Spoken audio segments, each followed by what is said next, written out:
think that we need to be equipped to the point that we are at least what Peter said. He said, be ready to give an answer. Not get ready, but be ready.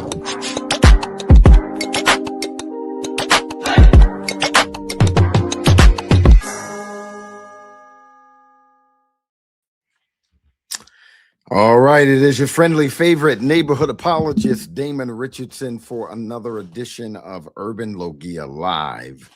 And I am glad to be back. And I've got some great news for all of you. And we just want to go ahead and hear from you. Let us know where you are watching. And of course, if you have not already subscribed to the channel, go ahead and just hit that subscribe button, and as well as the notifications, so that you could know when we are live. But already, I see you. I see you. I see you. I see you. O'Shea Morris is in the house. There we go. There we go. I see you. Yes, indeed. Yes, indeed. So keep letting us know where you're. Fredericksburg, Virginia. Thank God for you. Keep letting us know where you are watching from. Say hi. Let us know that you are in the chat.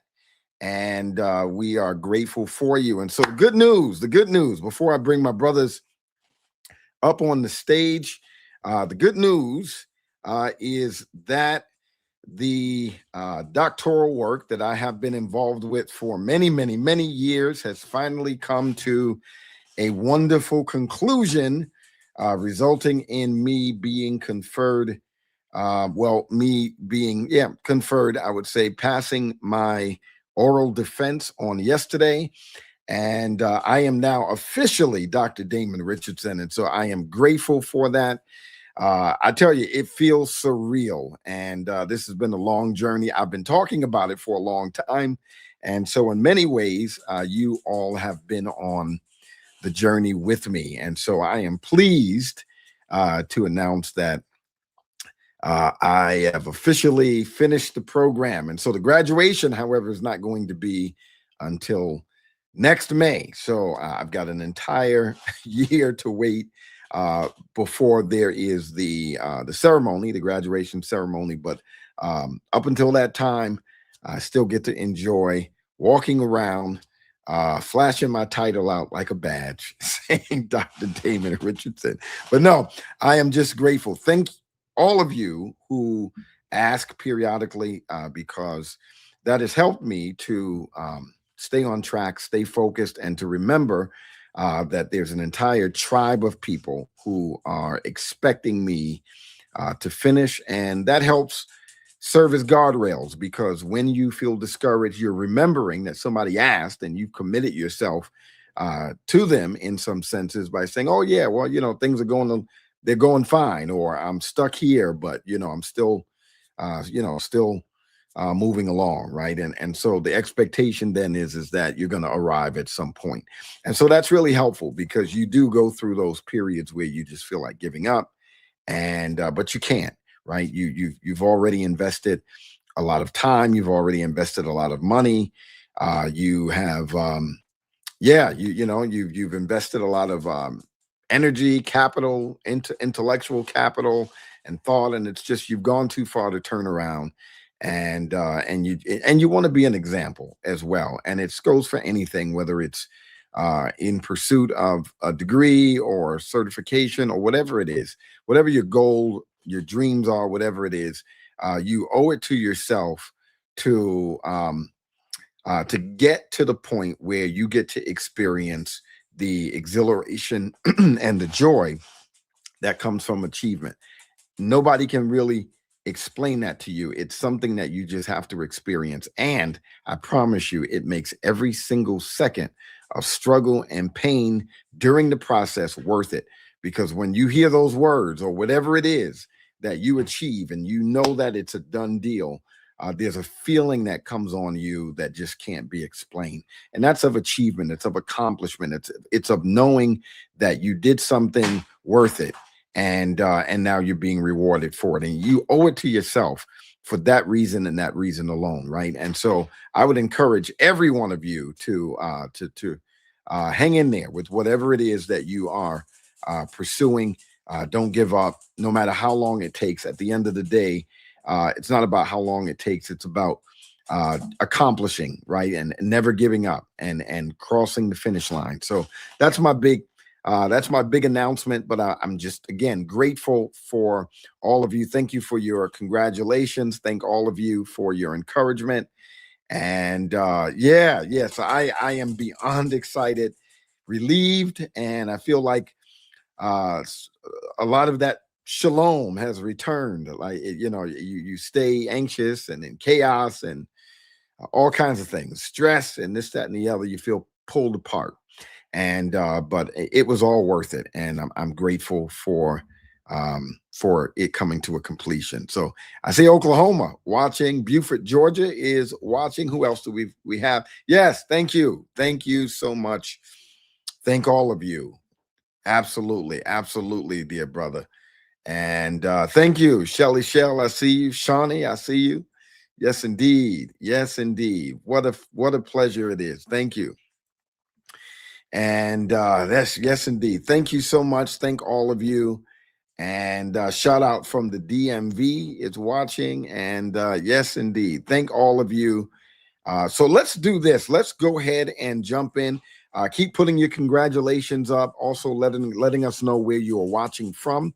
We love to know that. But here we go. So I'm going to bring my brothers on stage. So we are back in Genesis. And Genesis, we've got a lot more to unpack. And there we go. We've got a lot more to unpack in Genesis. And we took a little time off, but we are back.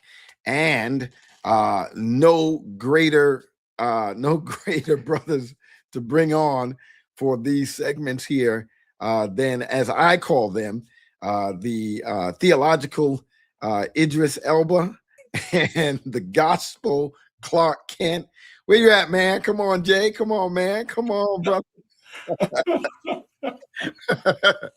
And we are the three amigos.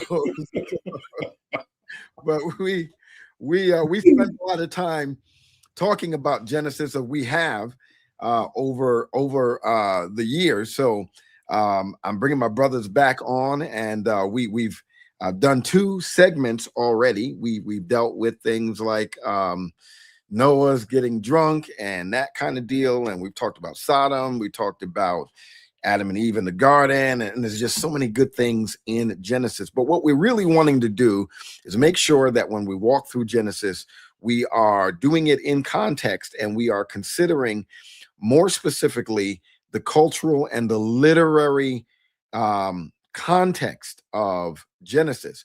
While language, I would say the linguistic is important, and I would say the geography is obviously important.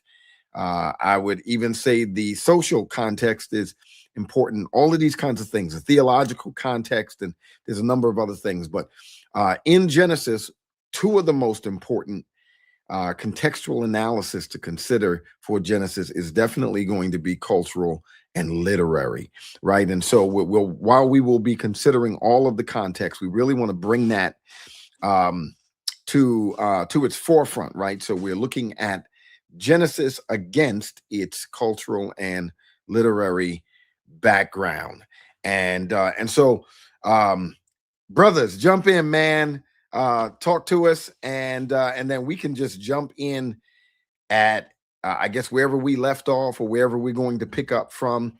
I'm gonna just alley oop to you guys and take us away. Yeah, you guys hear me? Yeah, we can hear you. Awesome. Good. Yep, yeah. Yep. Man, this is we gotta give one more congrats to Dr. Richardson. 100%. It was wonderful sitting in on his dissertation defense, and it reignited my vigor to pursue the doctorate. I've been telling myself I've been taking this summer off so that I can start in my PhD program, but seeing that was like, man, I need to get on it. I need to join the team and join the field. But it's just good, man. I just wanted to congratulate you again just because this is just a big deal. But as far as literary and cultural settings, especially, I'm just going to embellish it even more. It is extremely important that you familiarize yourself with those two contexts as it relates to Genesis, because of the disparity in time that we have between Genesis, the events that are shaped there, the events that are recorded there, and our time. The world that Genesis inhabits is vastly different than ours. Right. And so Genesis's world can speak into ours. It really can. Right. But if we try to understand Genesis purely from our perspective, you will inevitably miss some things. Now, this doesn't mean that you will miss the gospel or something like that, right? It isn't as if you have to have this in order to understand the gospel. But the point is if you're trying to understand the text as it was written, as it was intended to be communicated and understood, then you have to familiarize yourself with those contexts, because there are things in there that don't transfer over to us as cleanly as you would like. And so in order to interact with the text as best as possible, and to maybe become a fly on the wall, as it were, in looking at these events and understanding them and seeing how they flow into the entirety of the canon itself, you have to have those contexts inside of your interpretive cake mix, if I can put it that way. Yeah.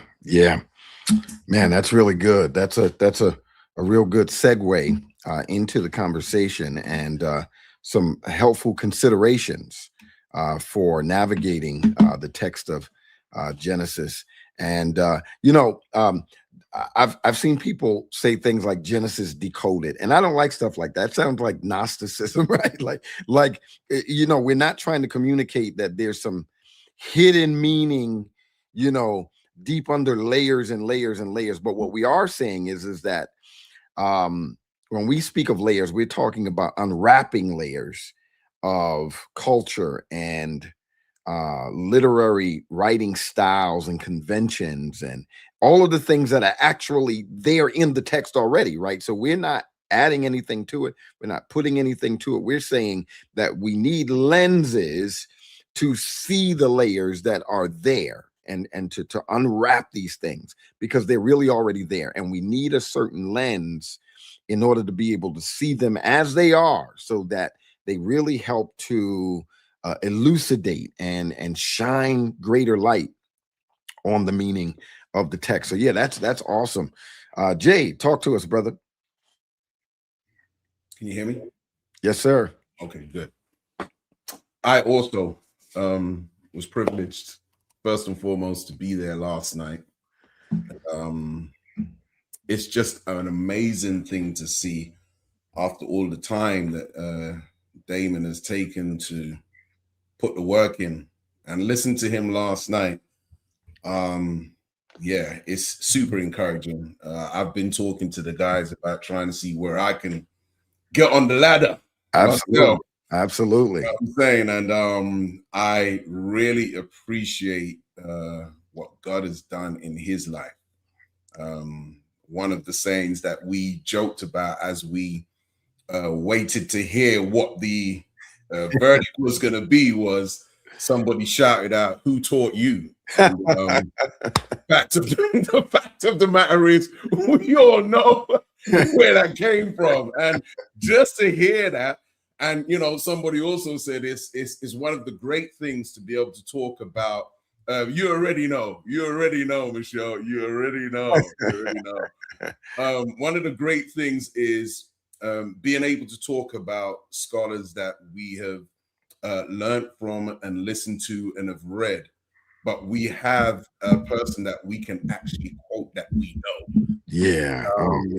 The validity of the work that he's put in, and the title is just amazing. So big congrats to you, D. Big congrats. Appreciate it, man. Yeah, it's I want to say it's been myself and Rick, for the past probably 2 years, have been going through Genesis and Exodus, and I think one of the statements Rick likes to make is when we talk about we're reading the scriptures literally.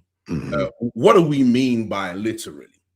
Right. Is it because it says these particular words, or literal to the actual culture and context of the time? Yeah. And that's how we have to first understand when we're dealing with the beginning books of the Bible. You know, we have the rule of the first mention, that understanding what that particularly means there to be able to interpret later on. So these are the things that we kind of look at to kind of make sure that we have, as said previously, the right lens to understand what are we reading. One thing I'll say, and I'll hand back to D, is the question was asked of the Ethiopian eunuch. Yeah. What are you reading? And he says, oh, I'm reading Isaiah and blah, blah, blah. But here's the question that was asked of him. Do you understand what you are reading? And the Ethiopian eunuchs answered the question so perfectly. One of the things that I have taken as one of my own mottos to make sure that I'm always learning, he says, how can I understand except someone teach me? Yes. You can't take an ancient book and try to read it in your time without understanding what the original audience would have understood of that particular piece of writing. Yeah. And I just want to encourage us that as we go through and have been going through Genesis, that we understand the right lens is not what we think it means, Yeah, but what the author meant and what the audience would have understood when they heard it. that's good, man. Excellent. I fully agree. So let's jump into one of the texts in Genesis, and let's go to work. Where did we stop? I know we were bouncing around. Did we do chapter 10, the table of the nations? Did we deal with that yet, or where did we go? We stopped at 9 last time. Yeah, we stopped at 9, and you know what we found out was I was right and that you were wrong.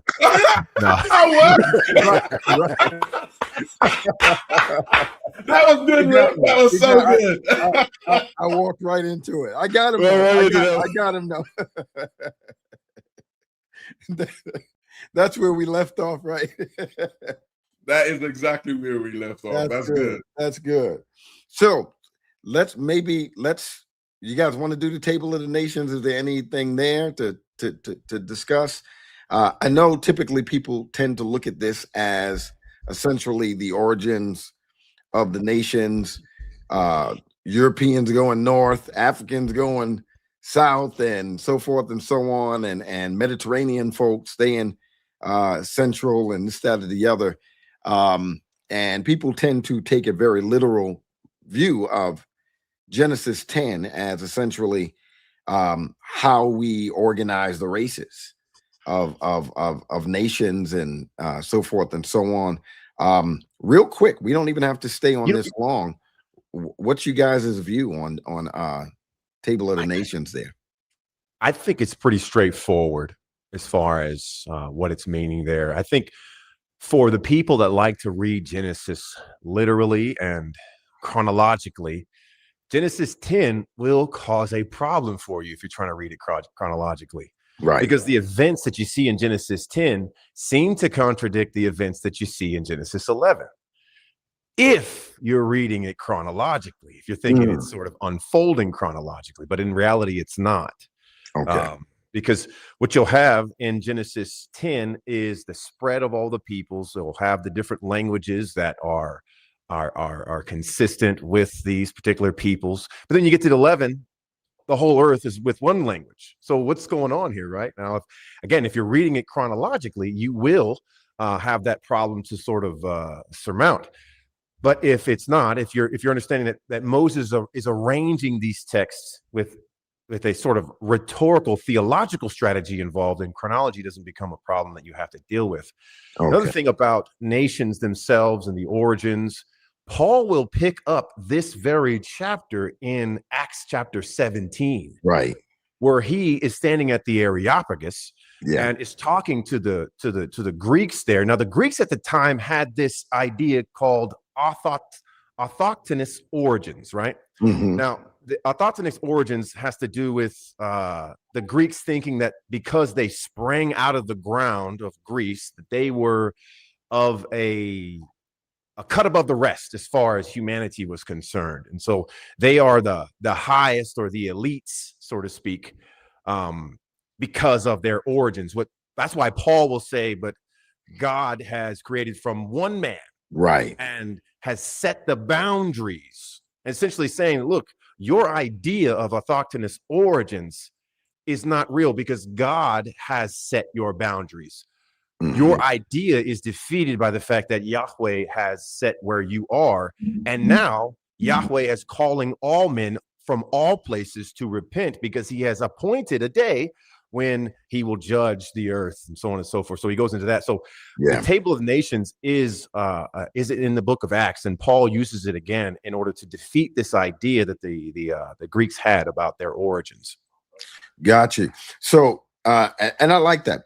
So let me just ask you guys a question. So, can we walk away from this text with the understanding, because as Genesis is unfolding, what we're seeing is this picture of sin's corruption of humanity, and how God is redemptively mitigating against it in a progression, a revelatory progression that ultimately, as we know it, culminates in the incarnation of his son. But as we are in Genesis, we're seeing this kind of slow unfolding of this corruption of humanity, and how God is also unfolding his redemptive meta narrative as a mitigation against it. But he's allowing that story to unfold, because in order to appreciate the story of redemption, we've got to, in some senses, appreciate the degradation of sinfulness, right? And so is it safe to walk away from Genesis 10 with the view that the nations and their languages are a development of sinful rebellion? Not that there would not have been nations, or not that there would not have been languages, but it seems as, when we are looking at, for instance, the confusion that resulted from the rebellion, people began to gather around those that they could understand, and then the human family began to spread out into multiple communities as God had intended. But what catapults them into these nations, and ultimately nations form, but into these language communities around which they can understand, is ultimately their rebellion. So God has to use that in order to accomplish the Noahide mandate that he had given the family to, be fruitful, multiply, replenish the earth, which was a renewal of the Genesis mandate that he had given to Adam and Eve. Am I on good theological ground here? Am I off? Are the nations in effect and languages the result of rebellion, sinful rebellion? Am I on good theological ground? I would say yes. The quick answer, I would say yes. Good. I think so. I think so as well. So here's the thing about that makes that sort of difficult to just have a concrete yes. It's because the diversity in the human family is also something that God is glorified in. Mm-hmm. And so it's very hard to sort of I mean, I do agree with you. I mean, you see, especially in Genesis 11, I think we're about to go into Genesis 11, the Tower of Babel now. Sounds like it. I think the scattering is both a judgment, and it is a part of how God wants to accomplish his purposes. Because remember, the first commission in the Bible is found in chapter 1 there, where they are told to be fruitful and multiply, to have dominion, to subdue the earth, and to fill the earth. So there would have been a filling, an outworking, a spreading out. Now, one could argue that the languages themselves wouldn't have came about because, or only came about because of the unified sort of action that we see at Babel. I mean, I'm fine with agreeing with that, but you also see this diversity as something that is not completely disavowed, Right. because even at Pentecost, Yeah. the human languages aren't done away with. Right. God uses language to demonstrate a unification underneath the lordship of Jesus Christ and what he has inaugurated in and through his ministry. And so, I think we have to have a very nuanced answer to this, because in the eschatological vision, especially in like Revelation chapter 7, where it talks about that great multitude, Right. and John is very particular when he keeps the ethnic distinctive markers, one of which is language. Yeah. That this multitude still is consisting of. It's from every tribe, every tongue, every people, every nation. They're all surrounding the throne. They're all clothed in the same clothing. They're all saying the same thing, but it doesn't mean that they're saying the same thing in the same language, but they're all saying the same thing in the differing languages. And so, yeah. So I was about to say, in the, I'm going to use a big word, in the recapitulation of eschatology, as everything moves towards this restoration of all things, right? And God does something new in this new earth. Obviously, the nations will be there. Are there going to be multiple languages? Are there going to be multiple nationalities in this new earth? Is if sin's gone, and and all of the things that created, all of the things that are essentially the byproducts of sin have been removed, and there's this new earth, this recapitulation of sorts. I wonder though, are there going to be more than one language? You quoted a text around one of the throne scenes there in Revelation, where there certainly seems to be nations or nationalities of people is the idea, and them speaking in multiple languages. I just thought about that. If there's going to be a newness there and a new creation, a new creative order, it makes me wonder. And the reason this is not just pure speculation. The reason I'm wondering this is that I think this would go back. This could inform what we're reading here. Is that what we're reading in, for instance, 11 is ultimately really what God wanted anyway. He essentially accomplished his will even through their rebellion. And I'll link that to what we read in Acts. For instance, he had told them, Jesus had given them the mandate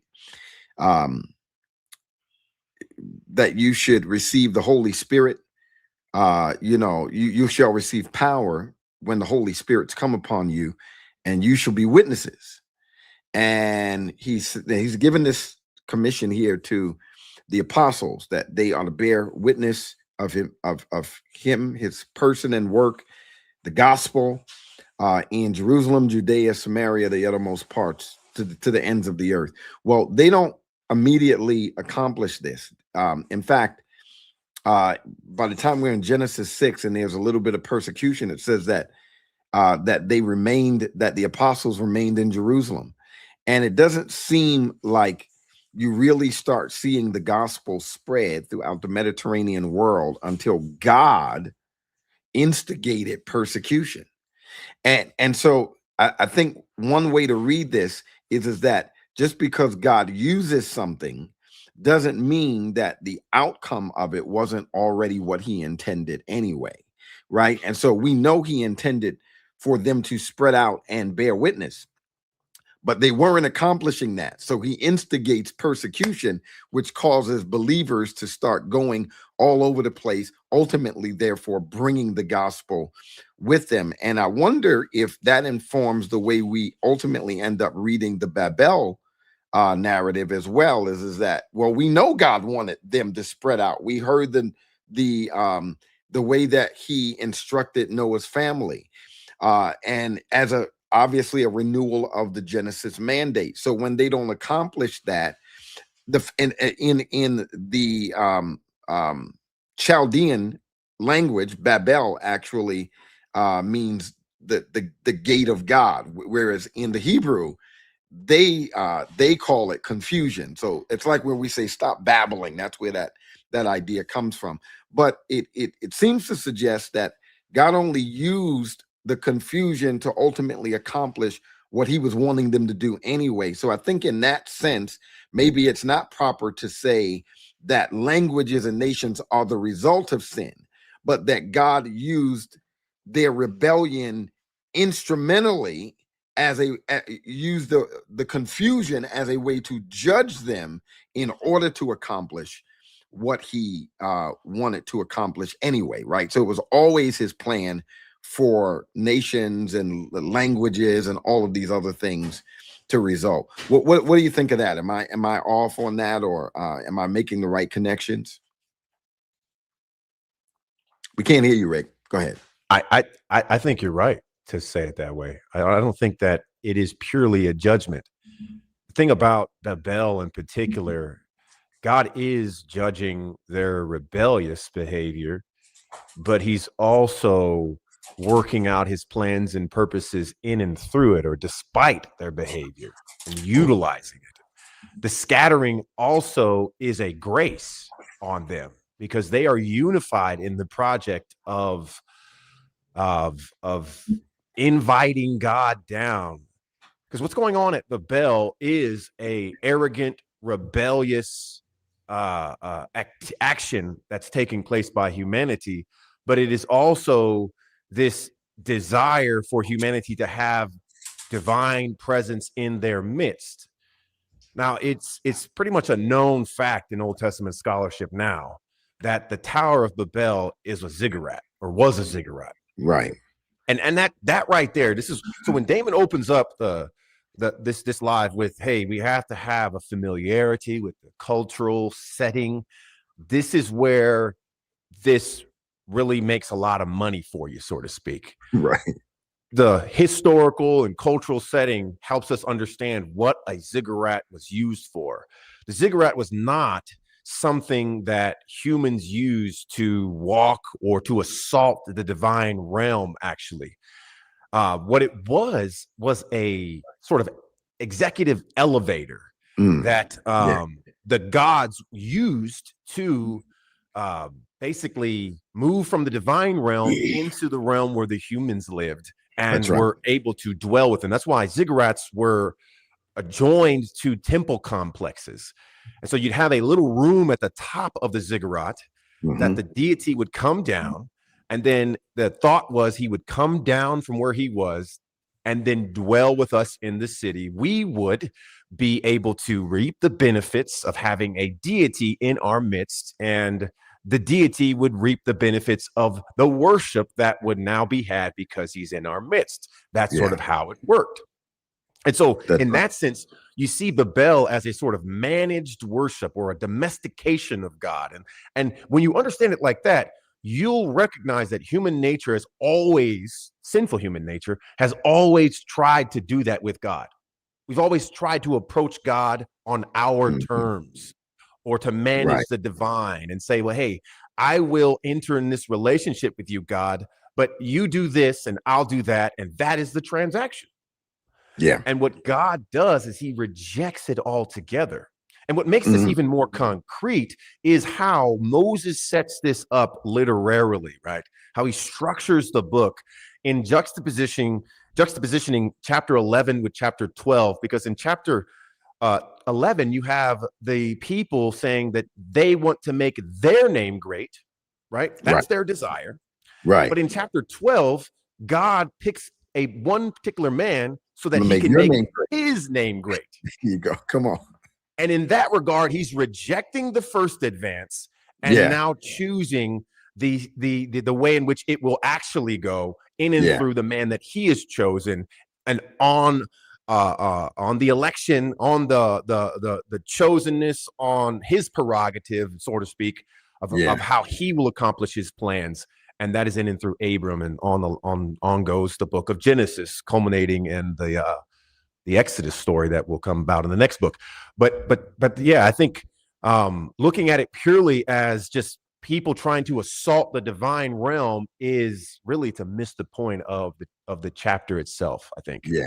So let me just understand what both of you are saying. So are we saying then that language was always going to be a thing? Because we have, the earth is of one language and of one tongue, and the only time we see the breakout of languages is on the rebellion.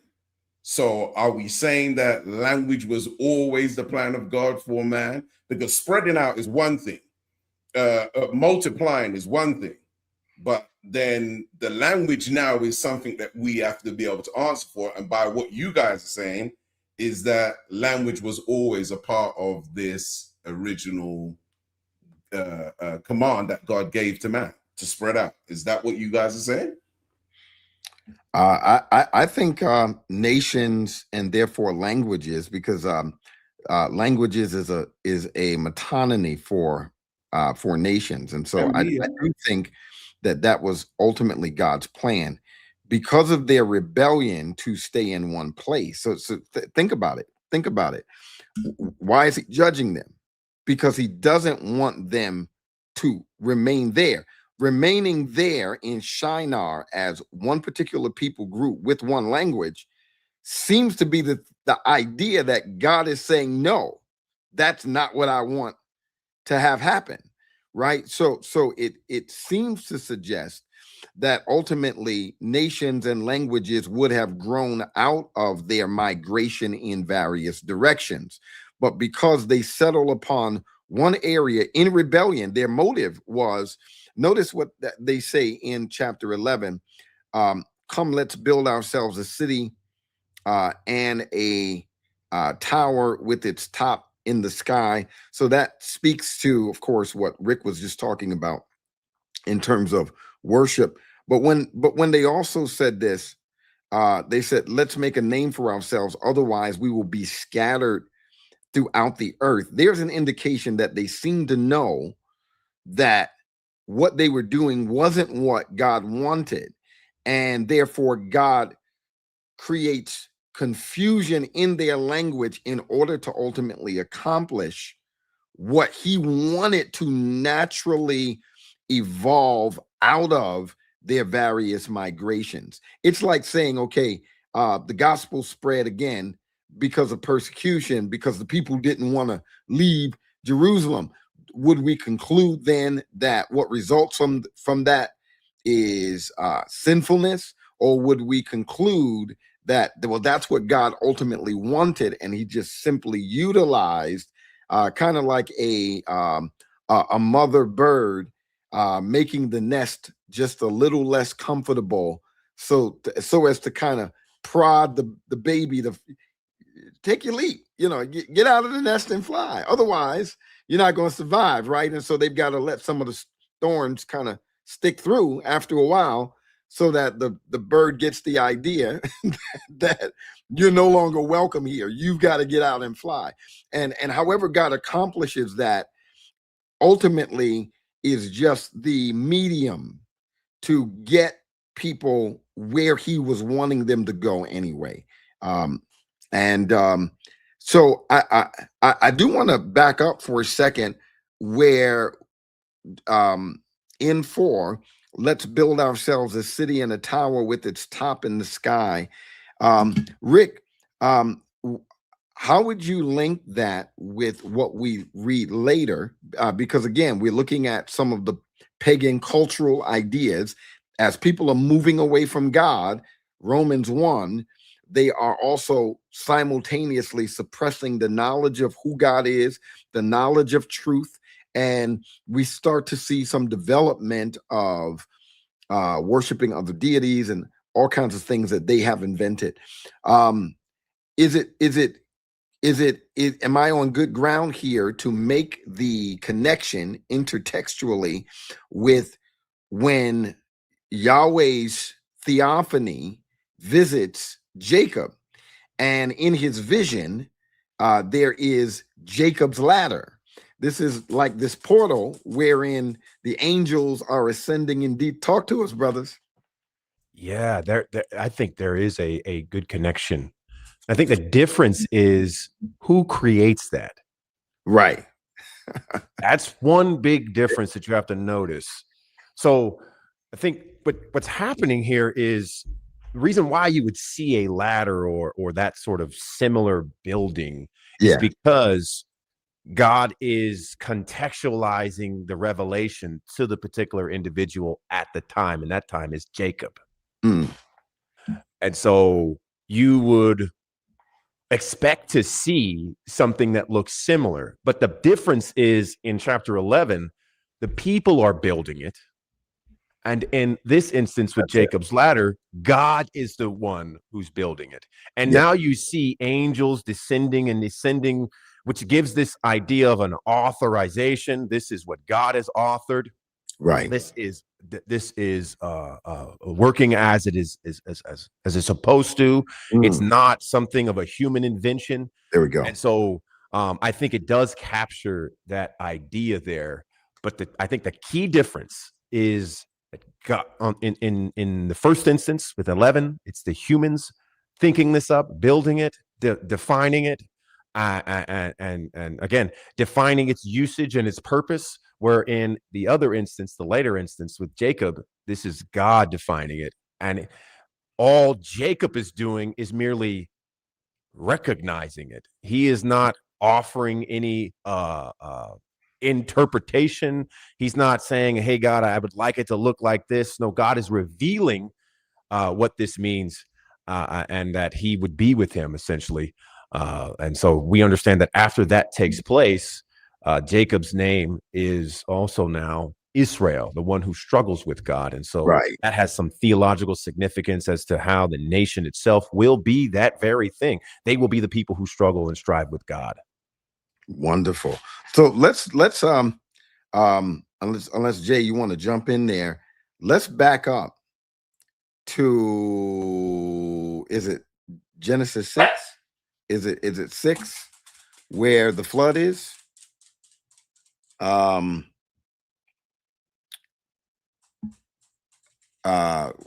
begins to warn Noah in chapter 6, and then in chapter 7 they enter the ark, and then there's the flood. So let's go to chapter 7. Let's talk for a minute about the flood. All right. So let me just read this text here, just really quickly here.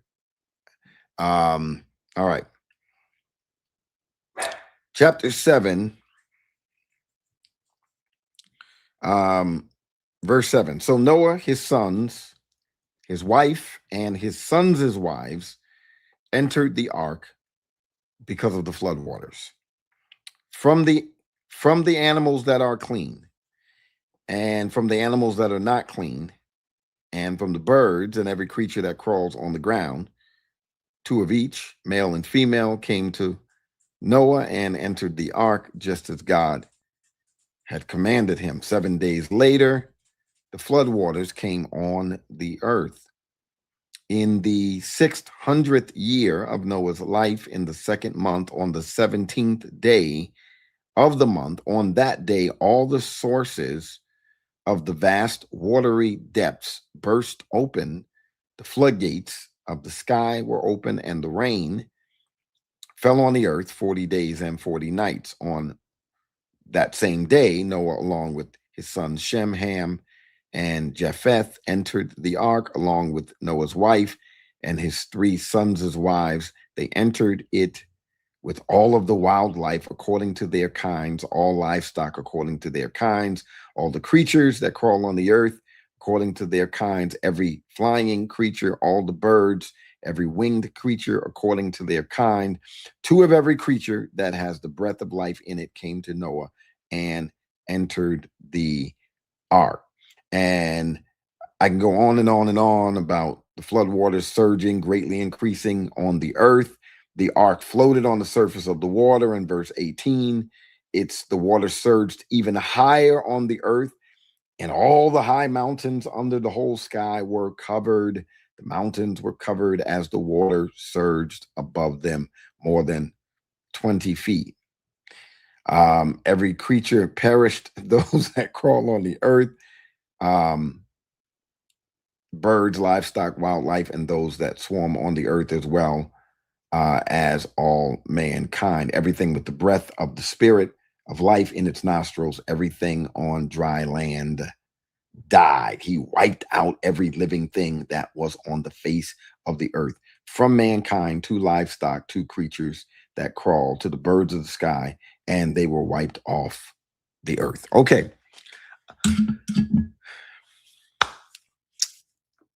Here we go. Jay, you ready? Universal flood or regional flood?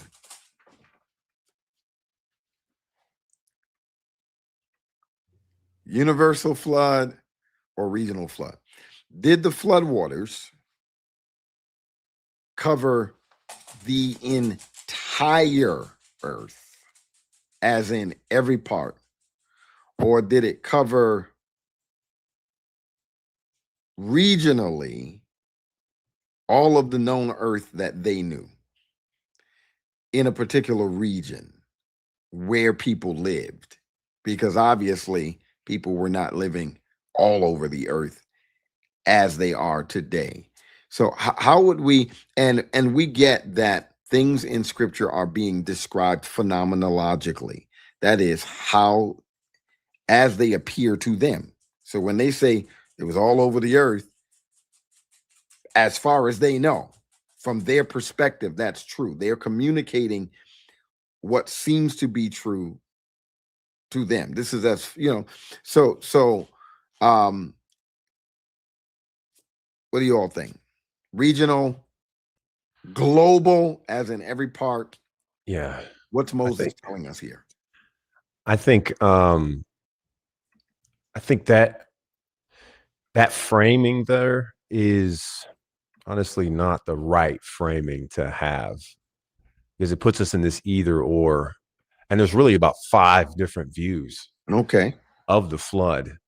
So you have the popular one, which most people interact with, which is the global worldwide flood view, flood geology, essentially. And that is the entirety of the earth was inundated in a flood everywhere. The tip of Argentina, the top of and think of any place in the world was underneath the water, right? Then you have the next view is a local flood theory. Right. After that is a participant perspective view, so meaning that the family members, Noah included, from their particular view, they thought it was the entirety of the world. And so even in that view, that's still advocating for a local flood view, but regional, from their perspective, it was all, the whole world. And then you have the liberal theological contribution, if you could call it that, and that is the mythological view. This is just a myth. Yeah. And then there is a 5th view that I sort of adopt, which is this isn't my view at all. I didn't come up with it. This is from a book written by Drs. Tremper Longman and John Walton. They wrote a book about the flood itself, and that is what they call the author's view, and that is a theological history and a rhetorical hyperbole view. Well, they will call it a regional flood that has cosmic theological implications. And so in that regard, it is a global flood, but it's not meant to be historically or scientifically reconstructed, because Moses is not speaking to science. And if it was, this is part of their argument as to why they don't think it's a global flood, is because there is zero record in the geology of a global flood. Right. We would see it. And so those are the varying views. My view is that last view there. Yeah. Yeah. I think that that view encompasses the all of the regional aspects of the flood. It encompasses the phenomenological perspectives. And what it seems to incorporate is, while those things physically did occur, the reason the story is being told is because it's also serving a greater theological purpose. So I think all of that is true, right? It doesn't mean that the flood didn't occur, right? Because that would be the liberal view, that this is a myth. So we're reading about something that's a historical event. Just to be clear, this is a historical event. This event was an actual flood of some proportions that resulted in the complete devastation of life, aside from all of the persons who did enter into the ark. So just to be clear, we're saying that that is literal, what we're reading there, in terms of it having occurred, as in a flood, loss of life. Talk to us though about the animals. And we'll get to the theological piece, but should we be understanding that part literally, as in, well, here's how animals survived? They had to get in the ark too. Now, I don't think that we should think that this is how animals survived, because again, I don't believe that Moses is recording a global deluge. He's recording probably a cataclysmic regional flood that took place that was huge, that absolutely was devastating. The authors of the book that I was referring to, they point to a possible event that did take place historically about 5600 BC, wherein the you know how, like, I think it's the Caspian Sea was formed, where it broke through and it just flooded that entire region where Ararat is. And you can tell that's where like Armenia and all that place is, and it sort of affected that area there. That's what they point to. But again, that doesn't mean that Moses is calling us to try to put together the scientific fact again. He's not trying to do that. That's not his point. Right. And so when we get into the hyperbolic language itself, I think the mention of the animals is just the theological way of saying that God is providing a way in which life will continue after this act of decreation has taken place, because we have to frame the flood itself as an act of decreation. The world starts off in a state called tohu vabohu, formless and void. It's sort of like a undifferentiated land and water, sort of watery mass. There's no lines, there's no boundaries. But then you see in Genesis 1 where God draws, he separates the waters above, the waters below. He sets the boundaries for the land. And so now you get this sense of God is ordering the entirety of the cosmos, where thing will be and where a thing won't be. All of that. Yep.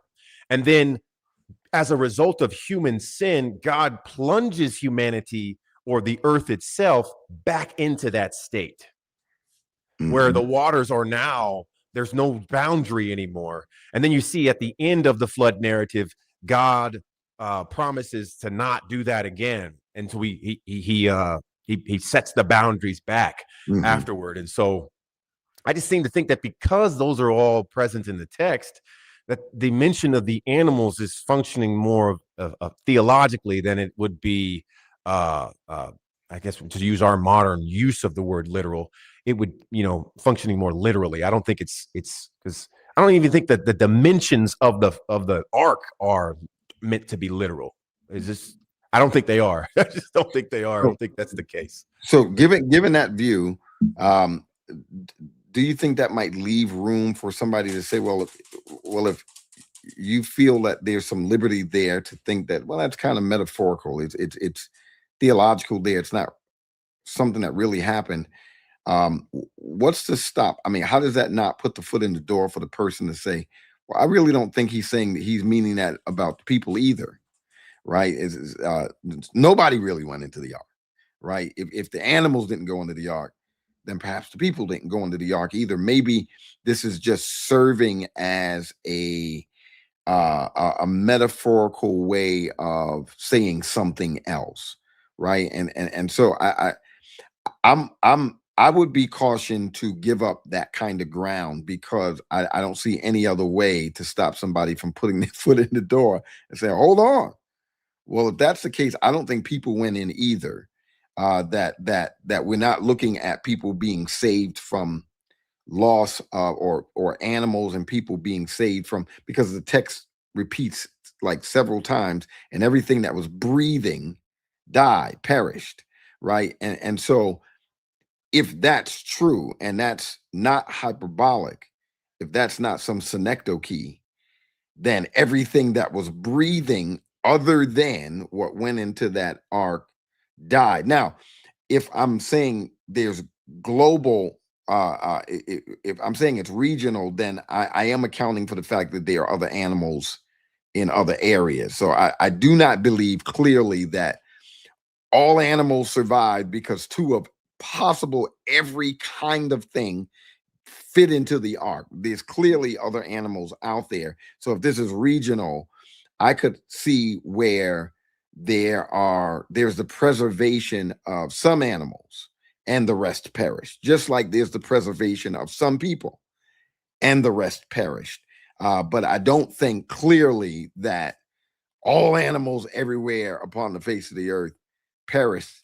And the reason that we were able to get giraffes again and lions, and this is all possible species of animals, 2 by 2, went into the ark. I think that would be insane. And given the dimensions of the ark is essentially shorter than what is it? The ark in length would be shorter than I think 3.5 city buses long in length, right? And then height is essentially about the I think about a football field in height, 100 yards or so. But you'd have to be looking in length at about 3.5 city buses. That's not a whole lot of room for everything possible. You know what I mean? So it's big, but it doesn't even begin to compare to any of your like Carnival cruise lines. It's like it's not even a quarter of the size of a Carnival cruise liner. Like that is huge. But the ark in dimension is a sizable boat, but it ain't gonna house every possible animal of every kind, so that animal species only survive because 2 of each are preserved in the ark. So I definitely would not agree that that's what's going on there, that certainly there are other animals. But I do think that there is some indication of preservation of life versus judgment. And in this particular area, because of what? Because of corruption, because of the spread of sin. And so again, there's this constant redemptive mitigation against this spread of and corruption of sin and humanity, and how God is constantly bringing about judgment as he is simultaneously unfolding his redemptive plan. But but I do agree. I think there's some literary stylistics that are going on. Obviously, he's telling a greater story than just what happened. There is what happened, and here's what Yahweh is trying to communicate about what happened. But I do think that if we don't at least give some credence to what happened, there's no real basis out of which to say well, here's what Yahweh is saying. Because if Yahweh is saying something, it's predicated on the realness and the reality and the authenticity of what actually happened. Take that away, and is Yahweh saying any?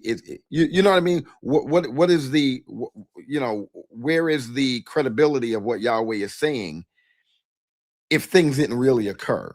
You get my point? I do. Yeah. But that is exactly why I said that I would defer to you guys, because I would not have an argument, because even by the both of what you guys are saying, there is no definition or any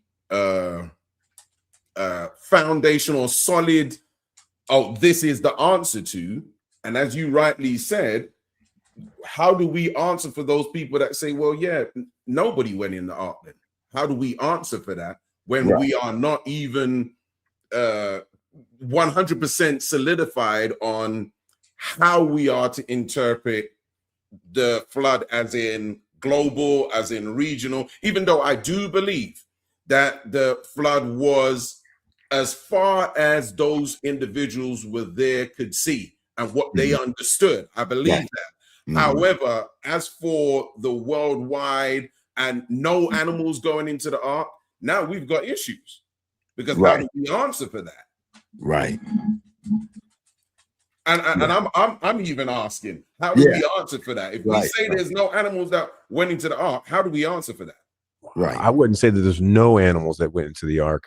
I would just say that the point of the text is not to tell a line by line, event by event narrative like that. Think of it like this. I used this analogy last time, and I'm borrowing this analogy from Walton here. He talks about how Moses is writing history imagistically, right? And he uses the difference between the Hubble telescope and Van Gogh's depiction of the night sky. Both of these two pictures are depicting the night sky. The Hubble telescope is something that you can conduct astronomy on. You can map the stars. You can do the math with that picture. Right. But you can't do the math with Van Gogh's depiction of the starry night. But both of them aren't. It isn't like this one's telling the truth and this one's lying. Both of them are depicting the night sky. But the point is you wouldn't try to recreate the night sky from Van Gogh's depiction. Yeah. You can with the Hubble telescope. And so I think the problem here is people are trying to recreate the event.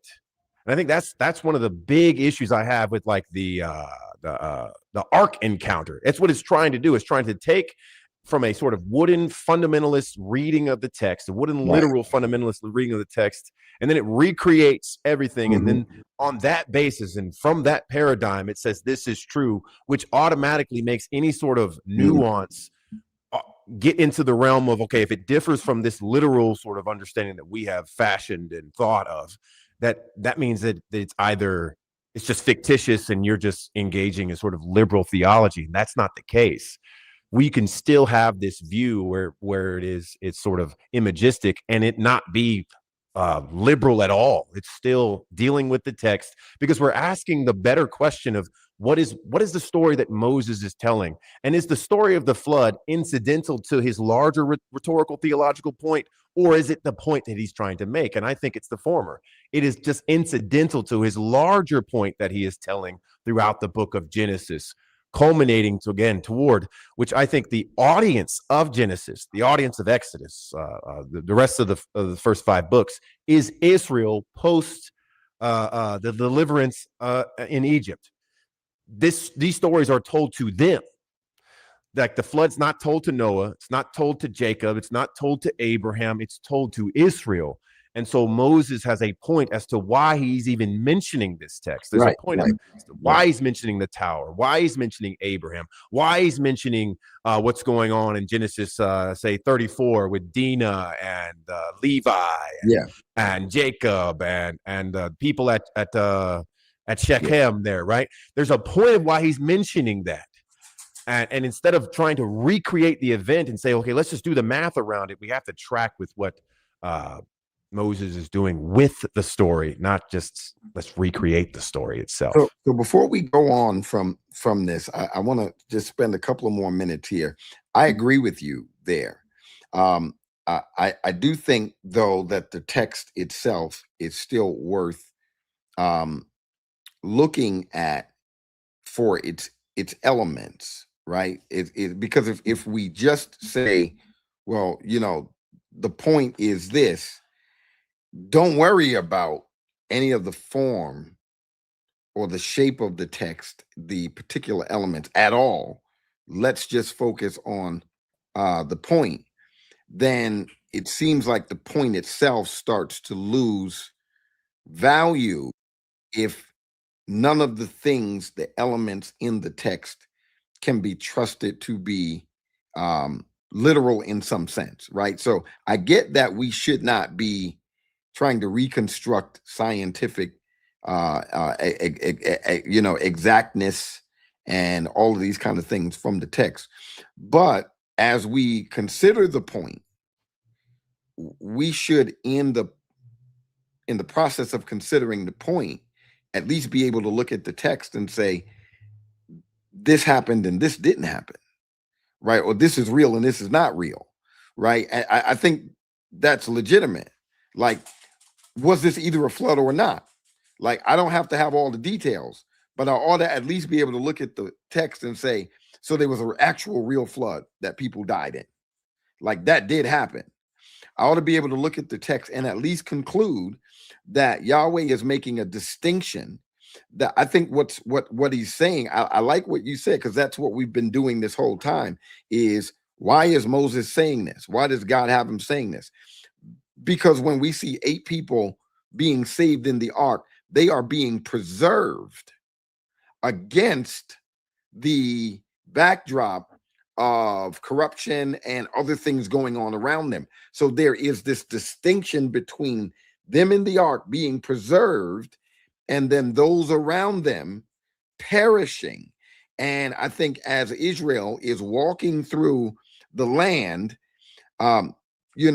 preservation is a theme in Genesis. God keeping his people as an ecclesia, as a called out group of people, preserving them as those who are perishing around them in all of their rebellious culture and all of that. There is a distinction between these folk here that God is with, preserving, and those folk around them who are lost and in rebellion. And the flood narrative seems to capture that theology, but it can only capture that theology against the backdrop of some historical event.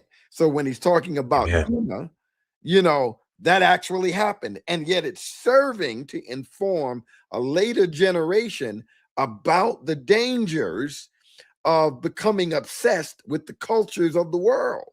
You see what I mean? And so I'm saying I do. There ought to be some value and some validity to looking at these as real historical events, even if we don't make too much of it, but some basis of being able to say, okay, this is what happened, right? And we don't have all the details, but here's what we can make of this. And then here's the point. But if we just talk about a point, what value is the point without being able to know what to do with the historical piece? Like, what do we do with that, right? And so, but I do get you. People do make more than they need to out of it, and then they get hyper fixated on the size of the ark and what actually fit, and then you get stuff like the ark encounter and all that other stuff. Yeah, right. I agree with you. I agree with you there. So I think you're right on the money with that, because that's how the biblical writers deal with the event. They do not treat it as some mythological, fictional story. When Peter recalls it, he utilizes it. He says, look, the flood actually took place.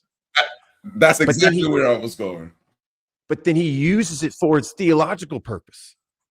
But again, he's still referring to it as an actual historical event. Mm-hmm. Like in Second Peter, he'll use it, and then where it talks about in where's the Second Peter chapter 2, verse 5. If he did not spare the ancient world, but preserved Noah, a herald of righteousness, with 7 others, when he brought a flood upon the world of the ungodly. Right? He talks about Sodom and Gomorrah, another event that took place. And so, but he uses it to frame this sense of, hey, these scoffers, because he starts off chapter 2 talking about, hey, there's scoffers back then, there's scoffers right now, but look, God has receipts. Let me pull them up. Because they were scoffing when the flood was coming. They were scoffing at Sodom and Gomorrah, but don't worry about the scoffers, because God will deal with them. Right. And just so you want to know if God will deal with them, let's see how God dealt with them before. And so he's again referring to the flood as a historical event, which I think it is. I think it's an actual flood did take place. Right. But the point of it was to demonstrate that God judges sin. And that's what Peter's doing with the flood. So he is both acknowledging that it is a historical event, but then you see him quickly pivot to the use of it, where it's how he can employ it theologically to make the point to his current audience at the time. Right. I agree. think that's the sort of proper way to look at the flood, because that's how the biblical writers are dealing with the flood. Absolutely.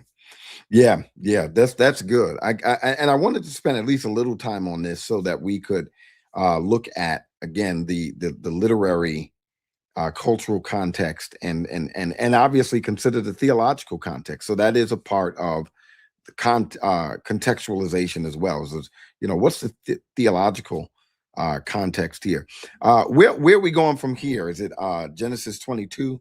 Where are we going from here? I think that was the next one on the list. Was Genesis 22? Yeah, Abraham and his son Isaac. All right, somebody want to read that? Somebody want to read it? What verses are we going to be reading from? Because that's a big chapter. I can read the whole chapter. We can skip around. We're mostly talking about, of course. It stops at verse 19 in terms of the episode of the sacrifice of Isaac, right? So we can even kind of skip around there, read some of the main verses in that 1 through 19 pericope. Right. So I think we can just talk about it, because we're going to be obviously discussing the text anyway. So let's just talk about it. This is the text that records the sacrifice of Isaac. Yeah. So we all know how that starts off. God comes to Abram and tells him, hey, you need to go sacrifice Isaac. And Abraham proceeds to do that, to obey. Right. And the angel of the Lord calls out to Abram. And just as a side note, that is the first instance in the Bible wherein you see a doubling of the name. This is very significant, especially when this is on a completely different subject, but this is a doubling of the name. Right. You see this doubling of the name in what I call the most scariest verse in the Bible, in Matthew chapter 7, verses 21 through 23, where Jesus says, many will come to me on that day saying, Lord, Lord. Yeah. Haven't we prophesied in your name, done many mighty works in your name? And then Jesus says, look, I don't know y'all. I never knew y'all. Get away from me. Depart from me, you workers of lawlessness. They double the name. The doubling of a name is a literary device wherein when you do it, the person who let's just say I doubled Jason's name. I go, Jason. What I'm doing in biblical literature is I'm expressing affection, loyalty, love, commitment toward the person I'm calling, right? I'm saying that I love you by the fact that I am doubling your name. So you see the angel of the Lord here saying, Abram, indicating that he has a love for Abraham. But then when you get into Matthew chapter 7, these people think they love Jesus. That's why they doubled the title, Lord. That's good. And so the point of what Jesus is making there is not about whether you love Jesus. It's about whether Jesus loves you. Mm. That's why Jesus will say, look, I never knew you. Yeah.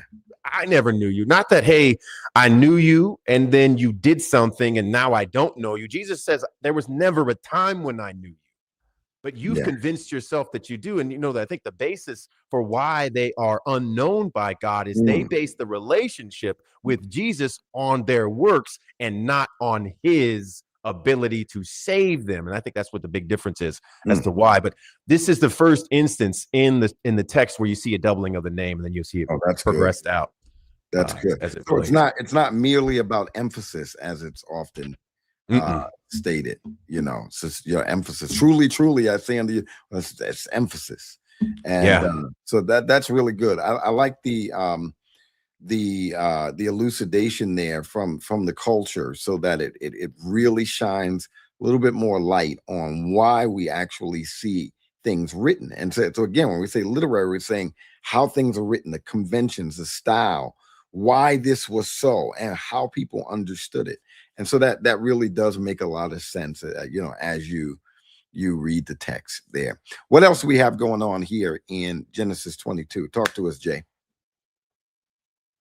Verse 2, take your son, he said, your only son, Isaac, to the land of Moriah,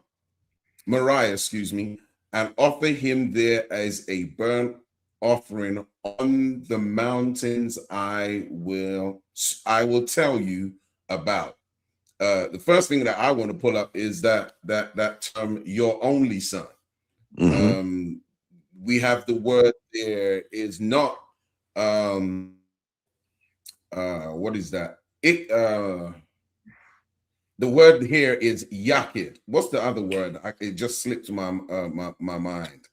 Echad. That's the word I was looking for. Echad. This is not the word echad here. This is the word yakid. And the question would be, how is God calling Isaac his only son when he has Ishmael? But this was the only son of promise. This was deemed as his only son because Abraham asked God the question, can not Ishmael be put before you and put before you as the one to be the promise? And God told him no.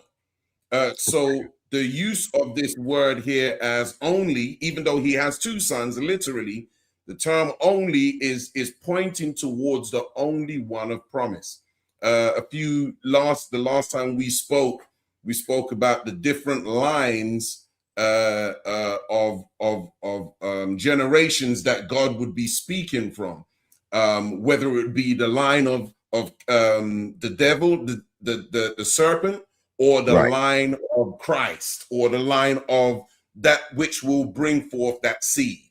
And we see here that Isaac is that one from which Jacob would come, basically. The good seed, the good line that would bring forth the children of Israel. So just seeing that only son, just making sure we understand why it's not only in the sense that he doesn't have any more sons, but the only as the only one who was promised.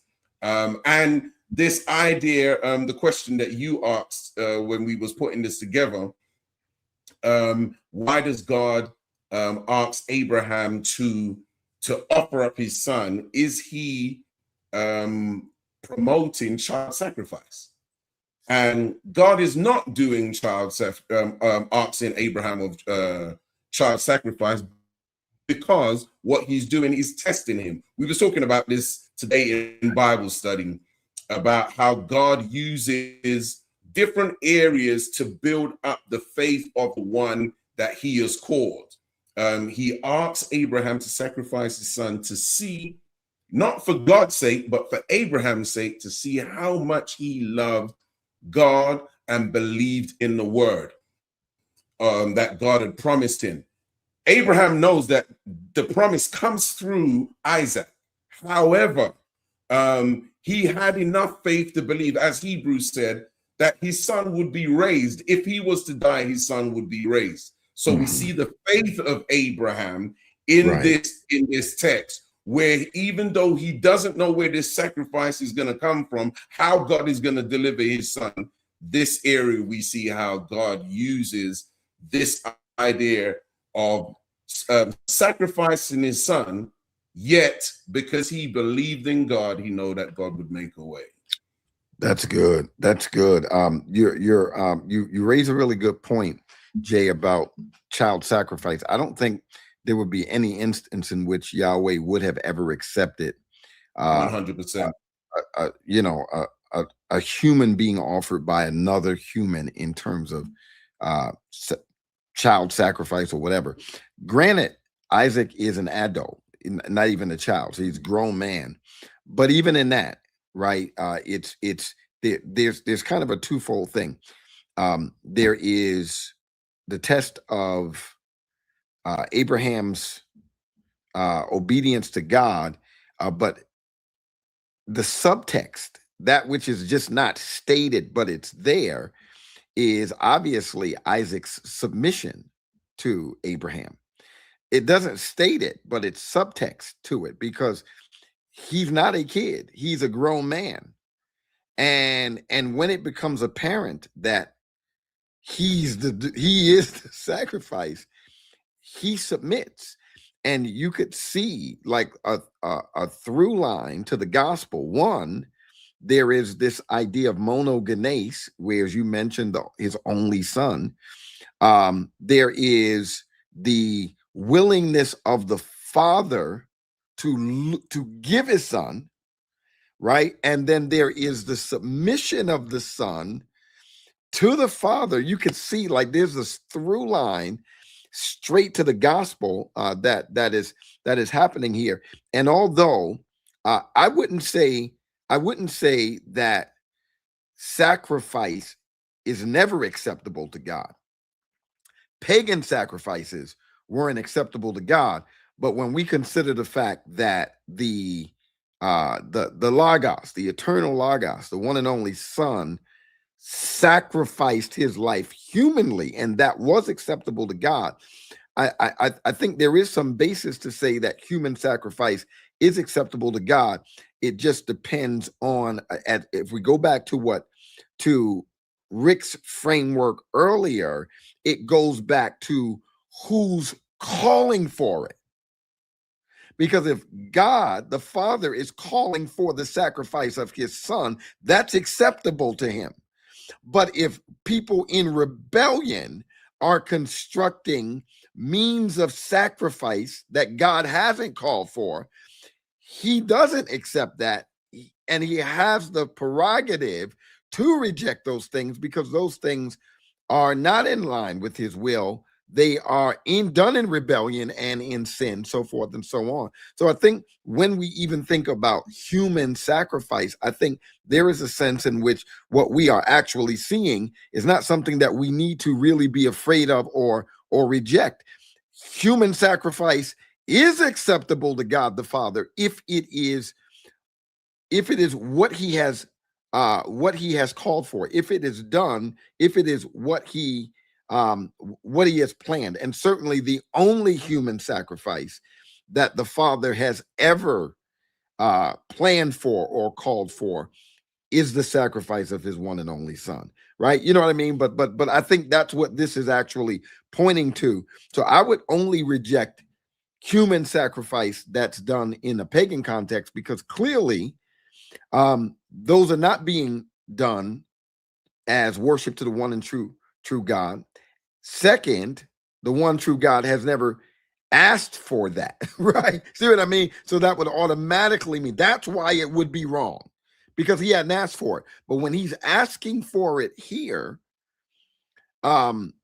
if Abraham had gone through with it, it would have been acceptable to God. I like the way that the writer of Hebrews frames it, though. The writer of Hebrews frames it as though it did occur. He says, and by faith, Abraham offered his son Isaac, to show that, and this goes to even what Jesus was doing in the Beatitudes, you know, when he's talking about, if you can conceptualize doing something in your heart, it is as though you have actually done that thing, right? And so Abraham goes through with it. He has every intention. He has the faith, the confidence, the trust in God is there. And only God's hand stops him. And yet God counts it as though he actually accomplishes it. I think that's remarkable when we look at that and the parallels to the gospel there. Jump in, Rick. Yeah, I think also New Testament writer picks this up as a demonstration of faith in action, where James will pick this up in James chapter 2, I believe, where he talks about, well, you say you have faith, and I'll show you my faith by my actions. Mm-hmm. And he refers to Abraham in this episode in Genesis 22, but Paul will refer to Abraham in Genesis chapter 15 and in Genesis chapter 12. It's particularly Genesis chapter 15, where it says Abraham believed and it was reckoned unto him or accounted unto him as righteousness. And so Abraham is already righteous when he's in Genesis 22. He's already accounted as righteous. That's right. Now you get to see it with evidence behind it. And so that's how James will pick it up and say, well, look, faith without works is dead, essentially. What Paul will say, we're justified apart from works or without works. We're justified by faith. So how do these two things work? Where you kind of see it worked out in the episodes in which both Paul and James appeal to Abraham, because they both appeal to the same guy. They just appeal to him in different areas and time frames of his life. And that's very significant as to why they aren't contradicting each other. Because Abraham is demonstrating the reality that he already is righteous by obeying God and believing him, that, like the writer of Hebrews will say, even if he did go all the way through and drop the knife into Isaac, that God would raise him back up because he believed God that much. And so I think that's the point itself. And I think you're right to sort of frame that this is not a child sacrifice, because Isaac is not a young kid in this instance. Isaac is probably in his 20s right now. He is a grown man, and he is, as being that, having the faculties and the volitional ability to say, hey, I don't want to do this, but he does. And I think it demonstrates there's just too many overlaps theologically and sort of what we would say typologically with what Jesus does. As you see, I mean, even the location has a sort of typological significance, because it's the same location that the threshing floor is eventually bought at, and Jerusalem is built in this same area later on. And so they believe that the Temple Mount is at the same location wherein Isaac is offered, where the temple is built upon in the same spot. And so there's just too many overlaps wherein you can't. You know, I'm one who always likes to caution and say, hey, well, let's not just rush to Jesus real quick. Right. But this is one where, rush to Jesus, because it's just too much overlaps here. Way too much overlaps. Yeah. In verse 14, I think this is something really good to discuss. And Abraham named that place, the Lord will provide. So today it is said it will be provided on the Lord's mountain. Now, what it's clearly talking about is God providing the substitute. And so you've got some, redemptive theology going on there, but Yahweh is the one providing the ram. The ram is the substitute in place of Isaac. But that's not what I want to talk about. What I want to talk about is, it says, and Abraham named that place Yahweh Yireh, right? Yahweh Yireh, right? Others might recognize Jehovah Jireh, but that's not the reading. It's Yahweh Yireh, right? That means the Lord provided. Now, the reason I want to bring this up is to kind of pop the balloon on a pop theology. And I know where it comes from, but this pop theology about praying the names of God. He's Jehovah Shalom, the Lord our peace. He's Jehovah Shammah, the Lord is there. He's Jehovah Sikkenu, the Lord our righteousness. Jehovah Jireh, the Lord our provider, you know, Jehovah Rohi, the Lord our shepherd, Jehovah Rapha, the Lord our healer, you know. And then people learn that they've learned this. You know, I remember there was this one book, Could You Not Tarry 1 Hour, by it's a guy named Larry Lee. And he popularized that in that book. And even Shirley Caesar had a song singing about it. And it just became real pop theology. But one of the things that I noticed, you know, over the years is that there are no places in scripture where people were calling Yahweh that. In fact, everywhere that those texts are mentioned, places are being named that because of what Yahweh did there. Now that is a game changer, because no, I mean, God does have various names. That's true. His name is not Jehovah Jireh or Yahweh Jireh. It says, and Abraham named that place. Never said he called God that. In other words, the convention in the culture is to name places according to things that occurred there or things that God did in a particular place. But this has nothing to do with what they called God. It's a way, a cultural practice of dedicating a place as a memorial, as a reminder. And so sometimes they would use stones to say, remember what happened here. Other times they would use names, because the names would be the link to what Yahweh did there. Yahweh provided there. But it's not some theology whereby folk are saying, oh yeah, okay, that's another name for God, Yahweh Jireh, you know, let's call him that. Every time we need some food or we need some provision, let's call on Yahweh Jireh, right? That's not good theology. That's not biblical theology. That's pop theology. That's not how we would understand this. And if you were to go into every one of those verses that mention Shama and Shalom and Sitkanu and all those other places, you'll find the exact same thing. And they call that place. So that is one of the things I wanted to bring out is that we've got to stop. Listen, when we know better, we do better. There is just no biblical basis for calling God Jehovah Shammah, because that's just not his name, right? It's places were called that in honor of what Yahweh did somewhere, but there's no record of anybody ever referring to Yahweh with those suffixes, right? When they said Yahweh, it was just Yahweh.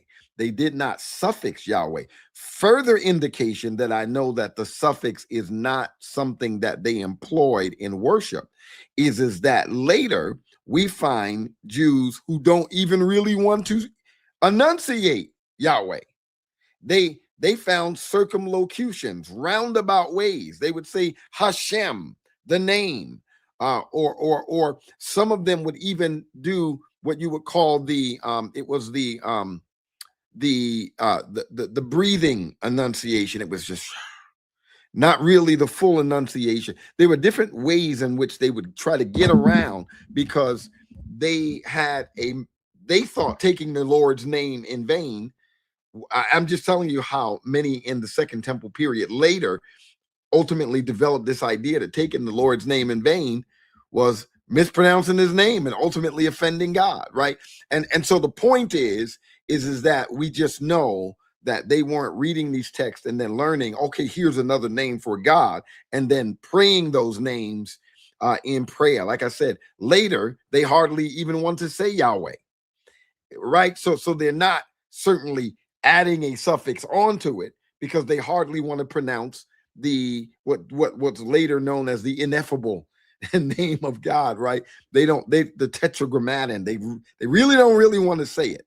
But I do think it's just, y'all jump in. I'm just rambling now at this point. Yeah, I'm so glad that you mentioned that. There's another book by Anne Spangler called "The Praying the Names of God." Right.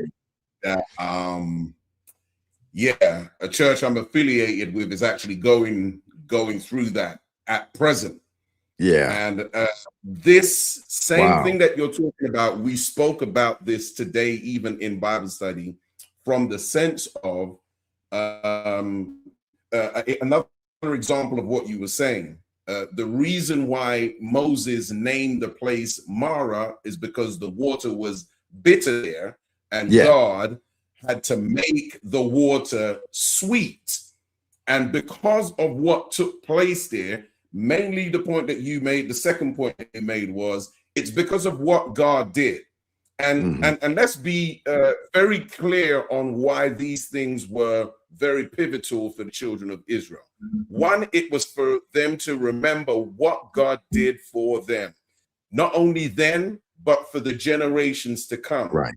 Number two, what happened as pertains to them learning who God is. All the other gods, I said this in Bible study earlier on today, all the other gods, they heard about them to do things. However, they had never seen any of these gods, like the god of Egypt, the god of fertility, happy, all of these different gods in Egypt. They never saw God, that particular God, perform the very thing that they said they could do. However, Yahweh reveals himself by doing the things that Israel needed. He became I saw our sister ask the question about what about Lord of Armies or Lord of Hosts. That's because of what he was doing and the might that carried. That had nothing to do with his actual name, but what he was displaying. Or am I still here? This thing keeps cutting out. Am I still here? You are freezing up. Yeah, you're freezing up a little bit. Yeah, I hear you. But yeah, you're freezing up. You can still hear me, but okay. I didn't know if I was still here. Yeah. So just to reiterate the point that it's all to do with God making known to Israel that he is the I am. He is the one that can deliver. And because he delivered, that made him a person who was the one that it was almighty. He was the one that was in full control because he was able to do. I said this also, and I'll stop here.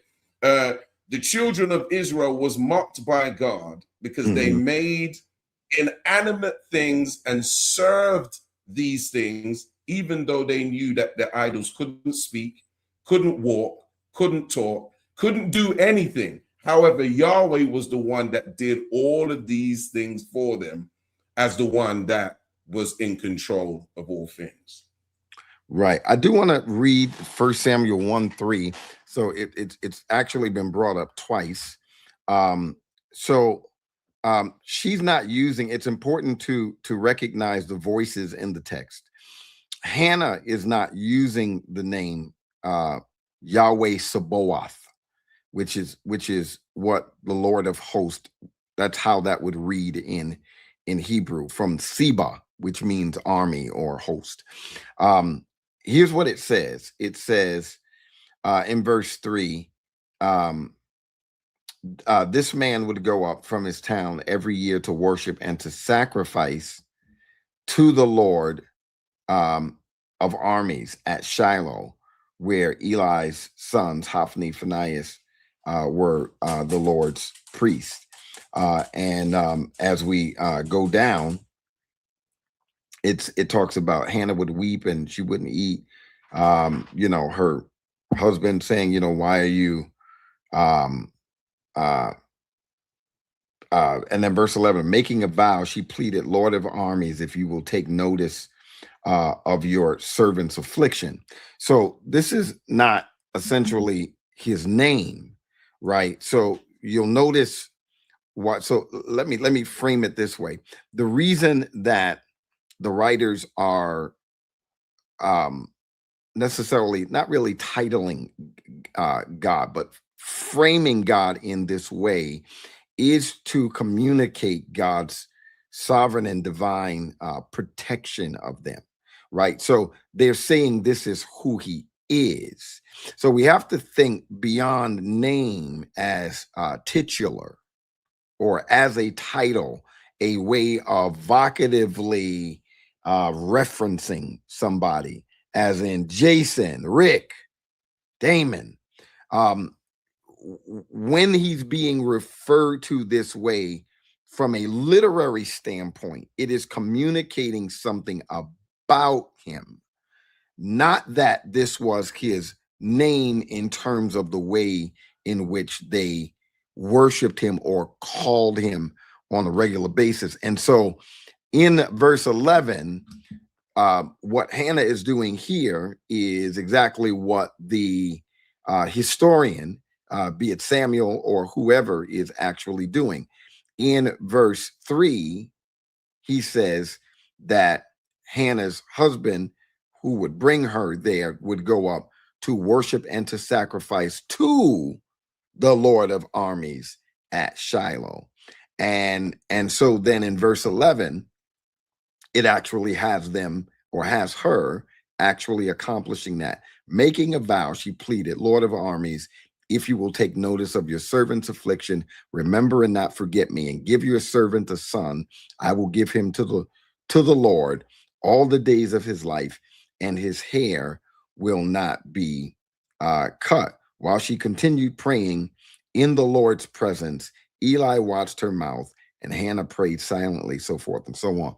Well, one of the things that we've got going on in the text is, which goes back to Genesis, is we can see indication of essentially two Yahweh persons here in the text. One Yahweh is present according to the text, and she is aware of Yahweh's presence. And one Yahweh she is essentially talking directly to. And you'll notice the text, it says, she says, well, she pleaded, Lord of armies, if you will take notice of your servant's affliction. But then later it says, she says, to that Yahweh, I will give him to Yahweh, to the Yahweh, all the days of his life, and his hair will never be cut, right? And so what we have there in the text is very similar to what we see in Genesis. One Yahweh, who we ultimately realize is the Father. And then there is an agent of Yahweh who is recognized as Yahweh as well, who essentially accomplishes many of the things or accomplishes the things that the Yahweh sender wills to have accomplished, right?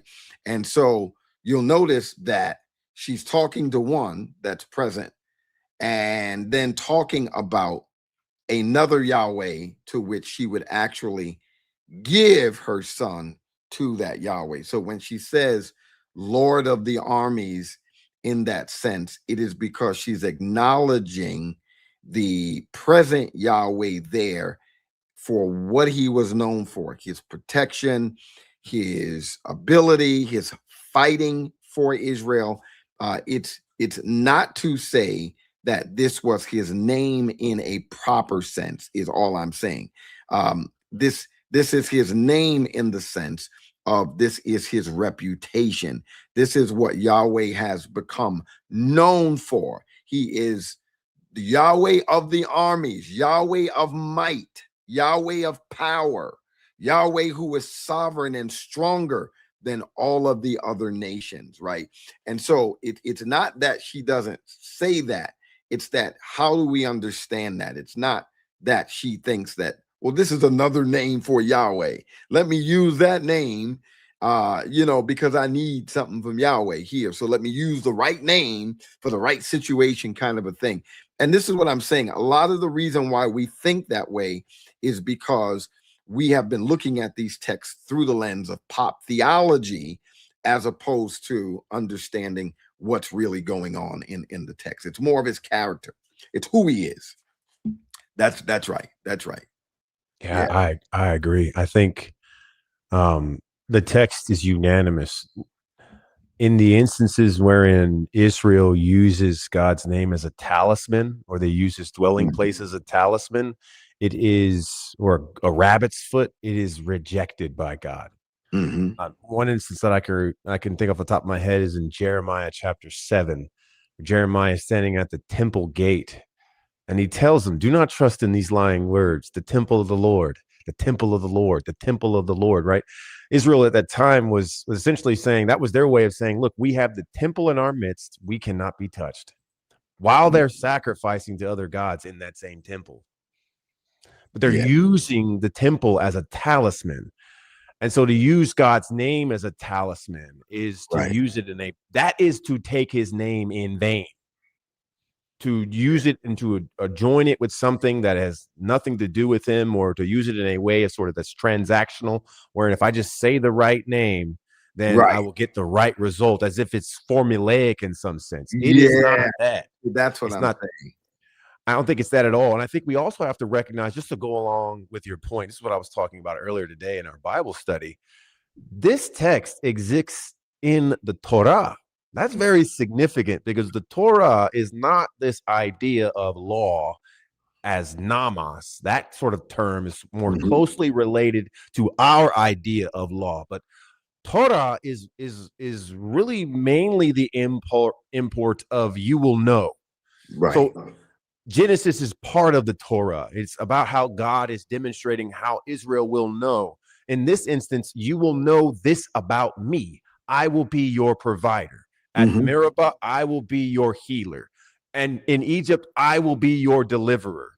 I am, like, for instance, you can even see this sort of idea where God's character is expressed through these names. Psalm 46 in particular, it'll use the name that we're talking about here, Yahweh Sabaoth, or where it talks about the Lord of armies there, the Lord of hosts. But it'll also say the God of Jacob, where it talks about right at the end, where it says the Lord of hosts and the God of Jacob will be our refuge. So it's his name, God of Jacob? Right, exactly. That's not his name, but the point is it's indicating that the God who delivers, who's mighty, who leads the armies, is also the same God who covenantally remembers us and has tied his reputation to us. This is why he will defend us, because he is the covenant God who remembers us. And so the point is, these aren't his names. These are descriptive of who he is. Therefore, we can recognize that though we're surrounded by the chaotic waters, our God, the Lord of armies, the God of Jacob, will be our refuge and will defend us. Even though the nations rage around us, they do all these different things, we will be secure, because our God has remembered both his covenant and he has revealed himself as one who can fight for us on our behalf. That God, his name is Yahweh, who reveals himself as the healer, as the deliverer, as our righteousness, so on and so forth. There you go.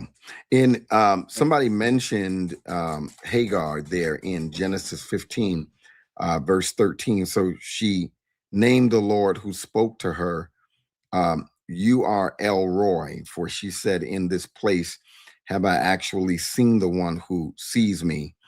This is why the well is called Bir Laharoi. It is between Kadesh and Bered. So again, just keep in mind that this is what you would call an occasional or situational text. This doesn't repeat itself, and you notice you don't find anybody else saying, "Oh, I was talking to Elroy today, and Elroy spoke to me and said this, that, or the other."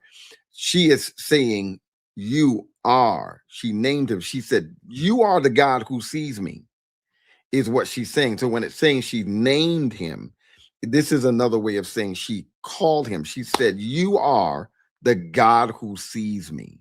Right? It's not like she's giving him some personal name that she only, well, that's my personal name. That's my personal name for the Lord. That's our little thing. That's not what she's doing. She is recognizing that God sees her, and she's referring to him as the one who sees me. That's another way of saying naming somebody. In other words, you're saying about someone, you see me, right? She's calling him in that way, saying, God, you are the one who sees me. And so that's how we would take that. If we were to theologize this, we would see this elsewhere. We would see other people worshiping and calling him this, but we don't. And that is another indication that we are reading the text the wrong way. That is why we don't see these things repeated. That is why we don't. And notice immediately what she does. She does exactly what we were just describing. She names the place according to what God does there, right? So God sees her, and then what does he do? He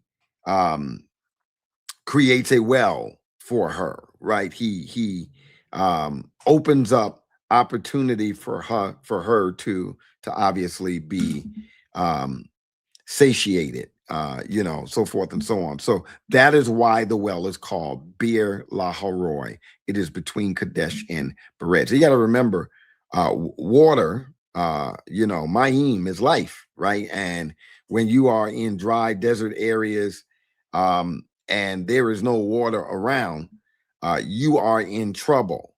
And so when God is providing water, that is major, right? And so, he brings her to this place where there is looking out for her. Even though he's sending her away or Abraham sent her away from his family, as God has instructed, God is still merciful and kind and gracious and loving, and still provides for her. And so she acknowledges this by saying, Lord, you see me. You see me. And how does she know? Well, he's made a way for her to have her life sustained in a dry and arid place where she could have easily, her and her son could have easily perished. Right. So we've got to see it again in those ways, is all we're saying. Right. So yeah. Can I add to that, T? Oh yeah. So currently in Exodus, we hear as Moses is having conversation with God. God says to Moses, I have heard the cry of my people. This is not just saying that God has actually heard just in his hearing. Right. This is a motion for God to act and to make moves to change the situation that Israel is currently going through. Likewise with Hagar. Hagar says that you are the God that sees me, because God acts not only to save her and her child, but also grant her a blessing in that her son will also have these the opportunity, not only that he's sent out, but he's sent out not with nothing, but he's also blessed. Right. So it's not God just seeing as in being able to be visual to see, but he's seeing and acting on her behalf. And again, it's getting behind understanding some of the language that they use.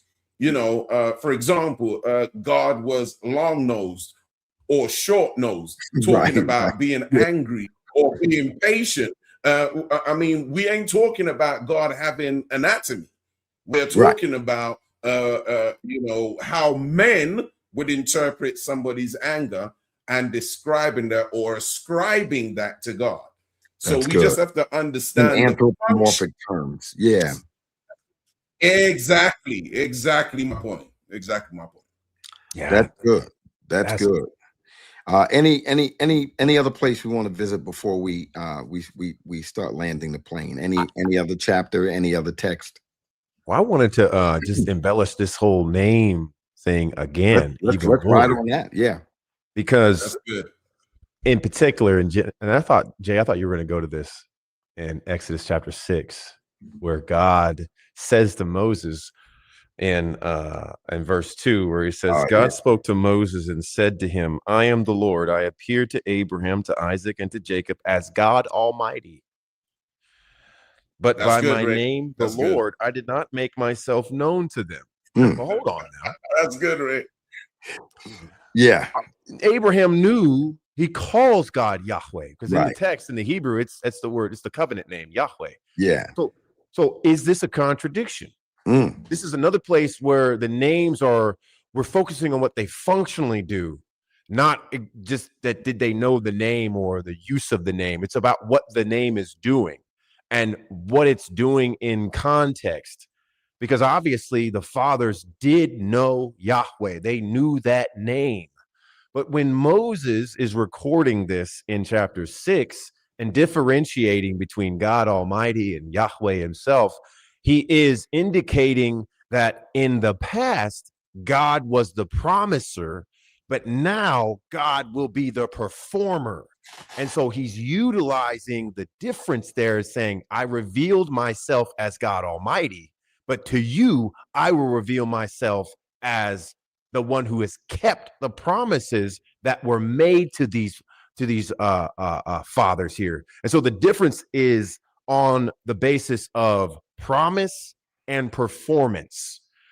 So that's what, again, it's not about just the names themselves. Did they use the name? It's more about how did the name function in the life of the fathers. The name functioned as its promissory value. That's why he's always introduced as the God of Abraham, Isaac, and Jacob. Even in the text right there, when you see that mentioned, that is a hearkening back to the God who has kept his promise. And so when Moses is utilizing this, where he's talking about, and I will establish my covenant with them and give them the land of Canaan and the land of which they lived as sojourners, right? And verse 7, right, where I'll skip it all the way down.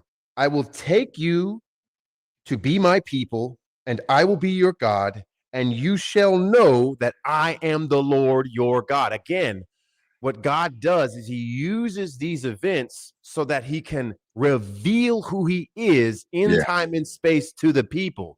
And so this is just another place wherein if you just get caught up, okay, let me say the name exactly, then that's the key. That's the key point from the text that I need to take away. You're missing it because the names are about how God has revealed himself in a functional sense to Israel and how I guess functions in the life of the covenant people, what it reveals about him. There's a reason why Hannah goes and uses this name, not in the sense that, well, if I say the name, it just invokes this magical, mystical power because I said the name, I enunciated it. A lot of people will say that there's power in the name of Jesus, as in, if I just say Jesus, then if I say that, then my prayer is sealed. That right there is a sort of pagan transactional approach to God. You're using the name as in a sort of formulaic sense, wherein the name is revealed so that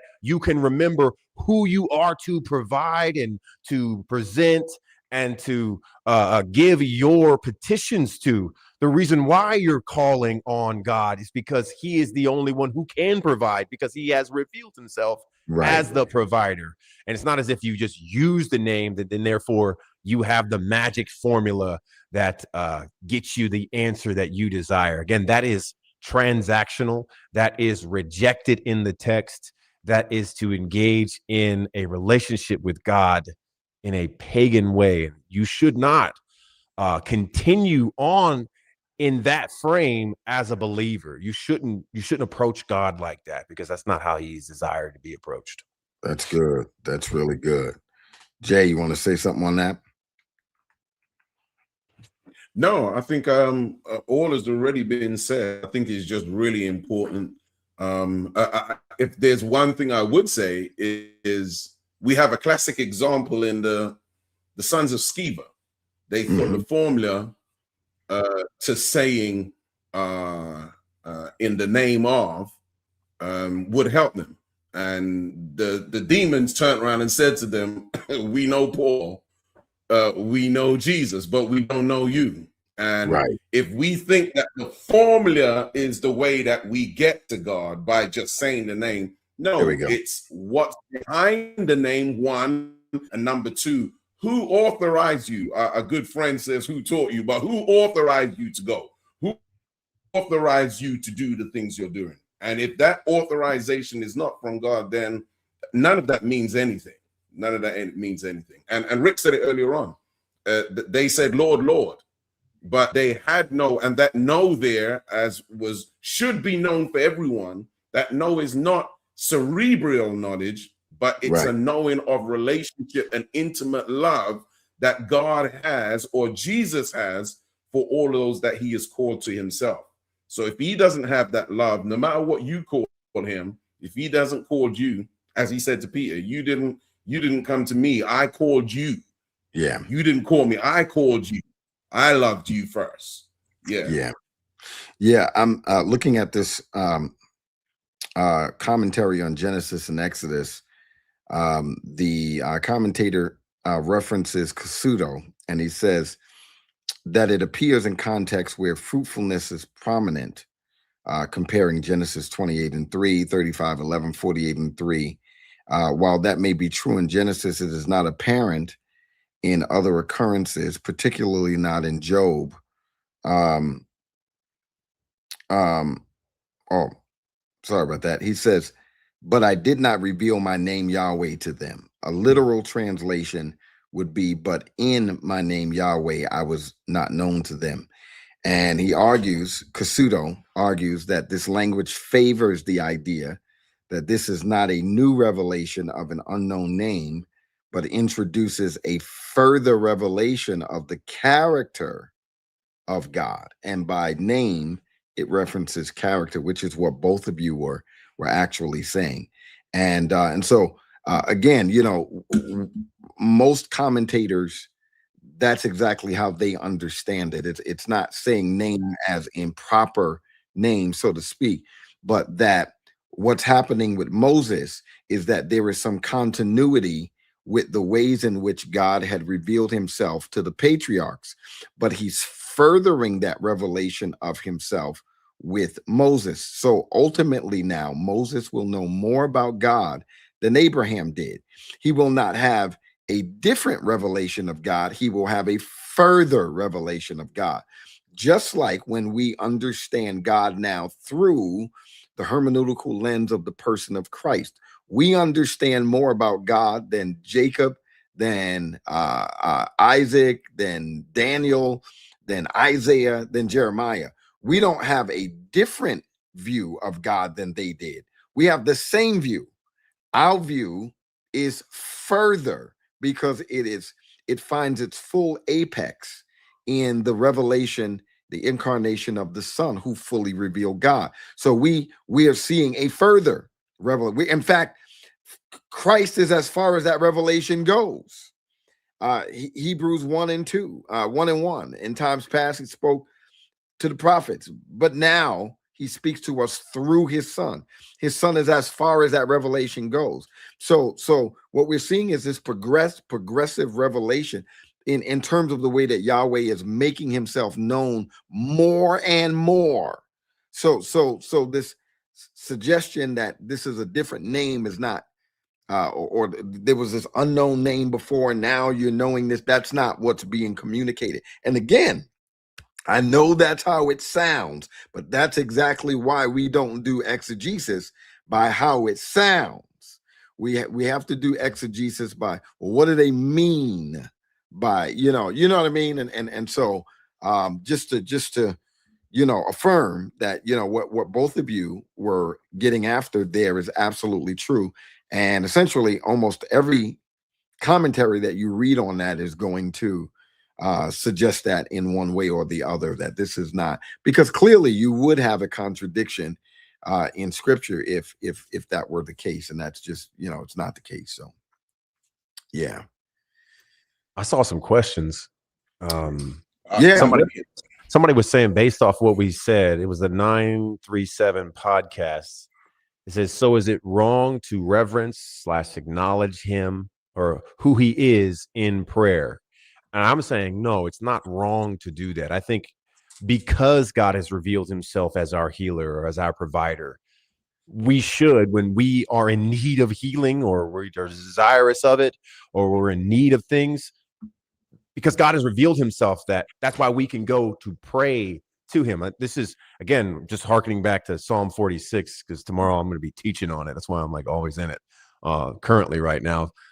The reason why the psalmist Asaph or Korah. Korah is the one who writes 46. The sons of Korah write that one.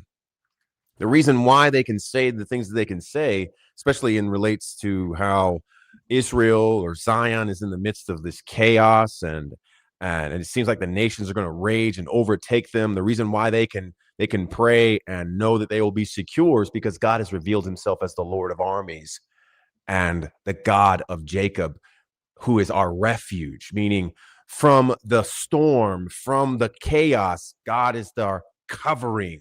He is our shelter, so to speak. And so that's why they are calling to him.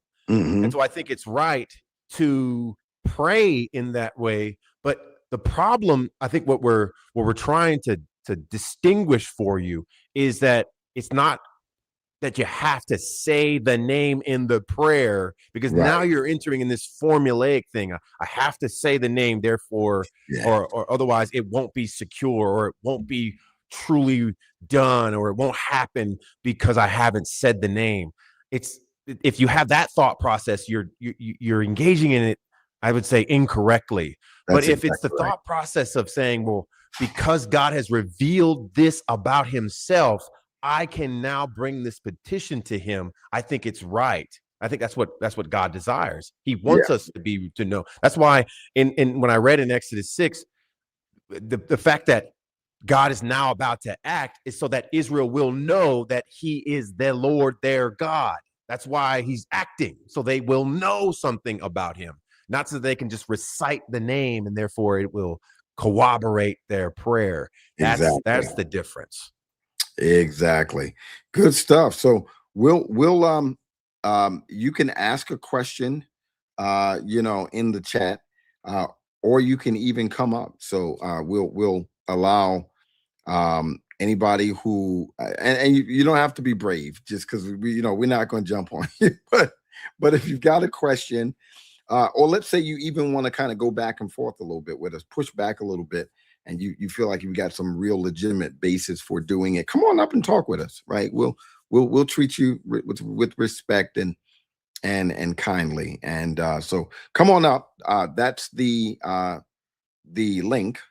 Come on up and ask your question, or if you have a respectful pushback against something, come on up and rap with us. And so we'll give you just about a minute or so to see if we see somebody pop up. But if you have a question, again, and you want to just ask it in the chat, ask your question. Make sure you put question in front of it so that we could spot it out pretty quickly. And but there you go. Come on up, come rap with us, and ask a question about Genesis. Anything that you want to know, anything that's been troubling you, or you're wanting some clarity on. It could even be on something that we dealt with, a couple of weeks ago. Maybe you weren't on when we talked about it, but there you go. There you go. There you go. Anybody? Come on up. Come on down, as Bob Barker used to say. Come on down. Is there anybody with any questions? I'll assume in about 30 seconds, if we don't see anything pop up. I don't know if they're on commercial break. I don't know what's going on, but if we don't see anything pop up, we'll assume that our work here is done for the night. Any questions in the chat, or any takers who are wanting to come up and ask their question? The window is closing. The window is closing. So while we're waiting on that to see if anybody, anything pops up, any wrap up words, anything that you guys want to just throw out there that add to the conversation, or even if it's takes us in a new direction, anything that you want to kind of land on, anything that you really want to get out and really stress before we start landing. Yeah, I'll just go to one of the texts that Rick quoted back in Exodus 3 with the encounter with Moses. Verse 15 of verse 3 says, God also said to Moses, say this to the Israelites, the Lord, or the Yahweh, the God of your ancestors, the God of Abraham, the God, this is what Rick was talking about, the God of Isaac, the God of Jacob has sent me to you. Now here it is. This is my name forever. This is how I am to be remembered in every generation. So we have here God telling you who he is. He's already said, I am. I'm Yahweh. All of the other things is about what he will do. Just wanted to just kind of nail the coffin with that text to affirm the things that we've been saying about his name. Yeah. I think that, man, that's really good. That's really good, bro. In that same, what is that? Chapter 3 that you were in chapter 3. I see That's something here. 3:15, yeah. 3:15. If you go back up to verse 2, where the Malach of Yahweh, the angel or messenger of the Lord, appeared to him in a flame of fire within a bush. And Moses looked, he saw the bush was on fire, but was not consumed. So Moses thought, I must go over and look at this remarkable sight. Why isn't the bush burning up? When the Lord saw that he had gone over to look, God called out to him from the bush. There's Rick's Moses. And here's the thing that I want to point out. Here I am, he answered. Do not come closer, he said. Remove the sandals from your feet, for the place where you are standing is holy ground. I want to make a point here that I think is really important. So some of this culture that we're reading about, it doesn't dramatically change over time. For instance, if you were even to go into let's say Iran, in certain parts of Iran, Iran's a big country. You go to certain parts of Iran and you'll see Bedouin folk there, and the culture is not very different from what it was like when Abraham was there. You know what I mean? Like it's not drastically changed. So a lot of these cultural conventions, we'll bring Brother George up, but a lot of these cultural conventions they stick around for a long time, and one of them is that one of the ways to show reverence and respect for people who were considered greater was to bow down. That was another, was shakah. That was a way of showing reverence or respect for them. It's often translated worship. That's fine. That's what you did for people who were greater. Another way of doing it in terms of showing submission was to remove your shoes. It suggested that this person was greater than you and you were submitting to them. This is culturally why John the Baptist makes the statement that he makes when Jesus is like, I need you to baptize me. And John is like, I'm not even worthy to remove your shoes.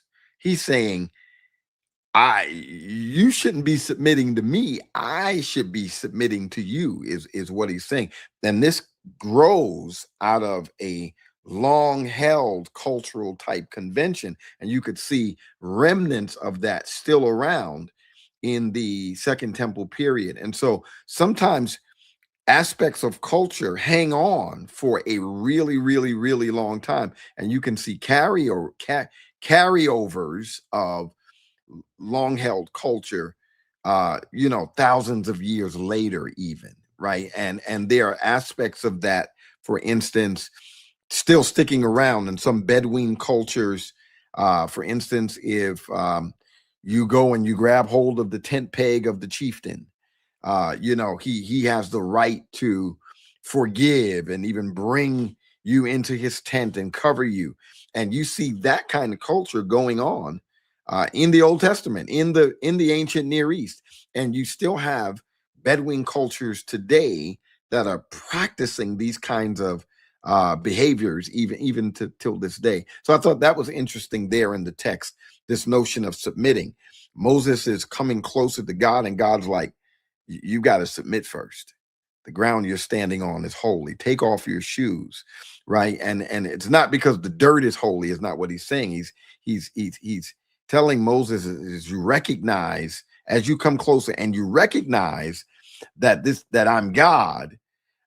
He's calling culturally on Moses to submit. Moses would have done the very same thing for a human that was considered powerful or greater in this kind of way, right? So that's what we're really seeing in the text when it comes down to remove your sandals from your feet, is a cultural way of saying show submission and humility in the face of greatness here. So yeah, Brother George, talk to us, man.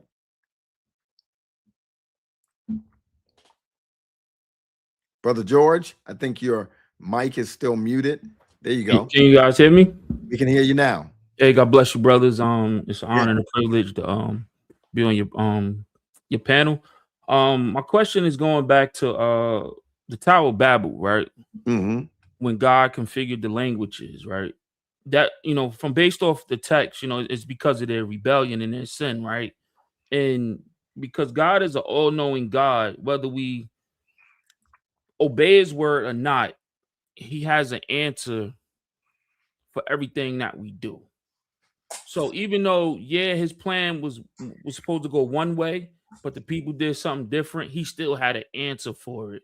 So and it's like it all his will still came to fruition because he is that all-knowing God. So that's the point I was just wanted to make, is that, like, absolutely, because sometimes people try to discredit God because things may not look like how it should have went, but because he's still all-knowing. I think sometimes we forget that he's still all-knowing. He knew it was gonna happen. It's like, this is my understanding of it, of him being all-knowing, right? He knows everything, whether it's good or bad, and he already has an answer for it.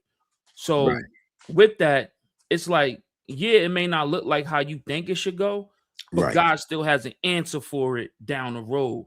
Okay, it went the way it should have for that, going down that road. So that's my take on it. And if you guys want to expound on that, that's good. I think one of the things that we were talking about when we were in chapter 11 is that even though we know Yahweh brings about judgment on those who are in rebellion, and ultimately out of that they get confused and they start gathering around those whose languages they understood, and then ultimately that starts leading towards people groups and nations and this, that, or the other.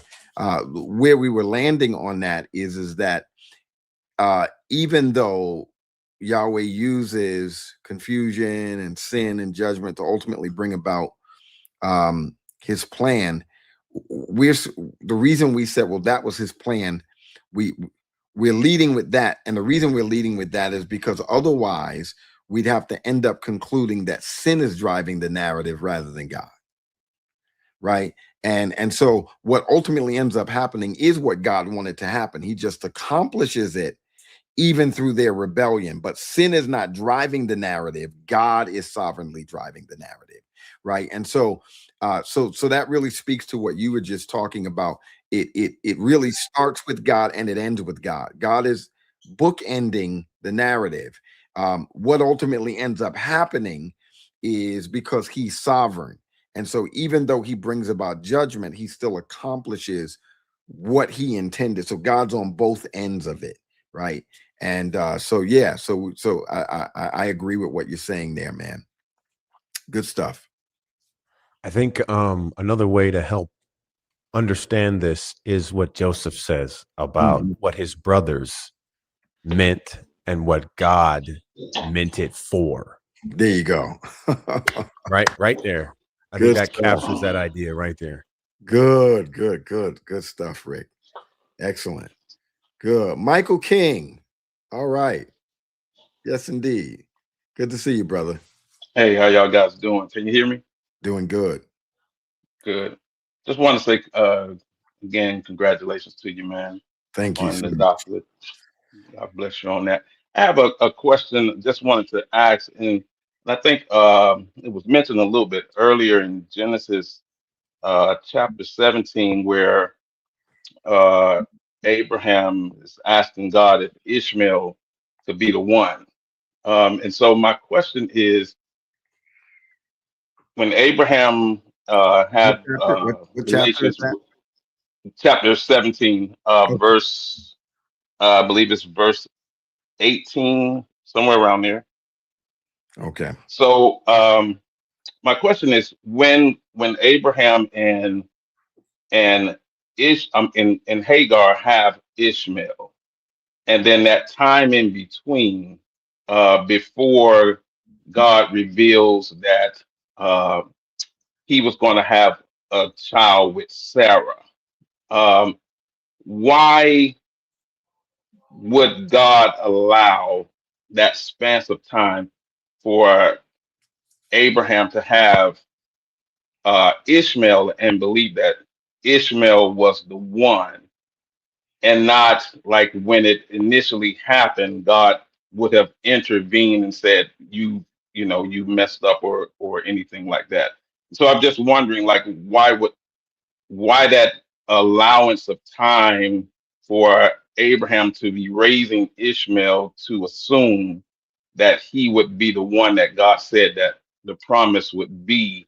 And then God comes back and says later that no, you're going to have a child with Sarah. Because I believe, if I'm not mistaken, you correct me if I'm wrong, that it was legal to do what they did with the maid, but it wasn't God's plan. I know it wasn't God's plan, but did Abraham know that it wasn't God's plan? Is what I'm saying, because of all of that time that was in between when Ishmael was growing up.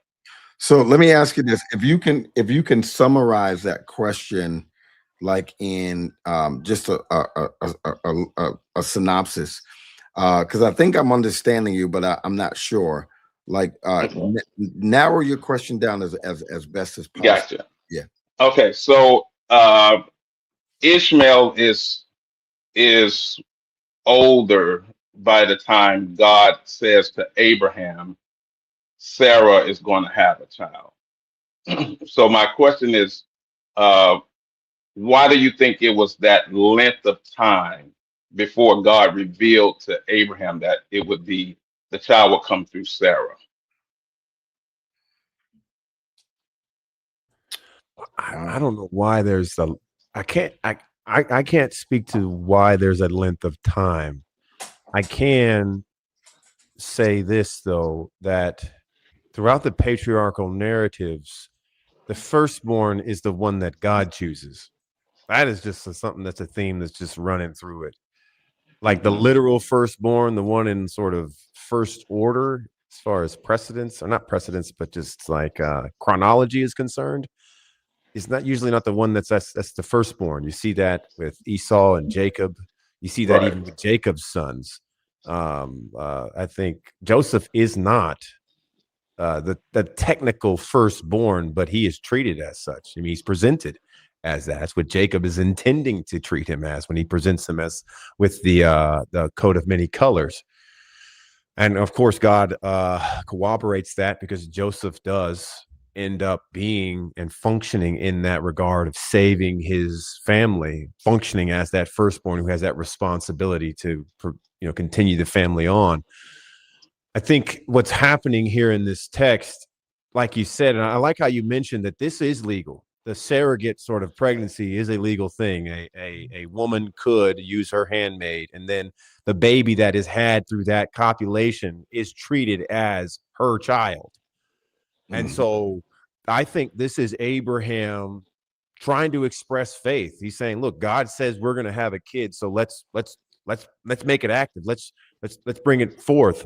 And so I don't think Abraham even knows until he calls on the Lord and says, oh, that Ishmael may stand before you, meaning may he be the firstborn. And God gives his answer. I think he learns right then and there that Abraham, your son will, and the line will come through Sarah, through her womb, not through a surrogate womb, but through her womb. And so I think he's learning right then and there But as to why the length of time passes, I don't know. I don't think that Moses is interested in telling us why the length of time passes, other than to demonstrate that God can make the womb that's barren fruitful.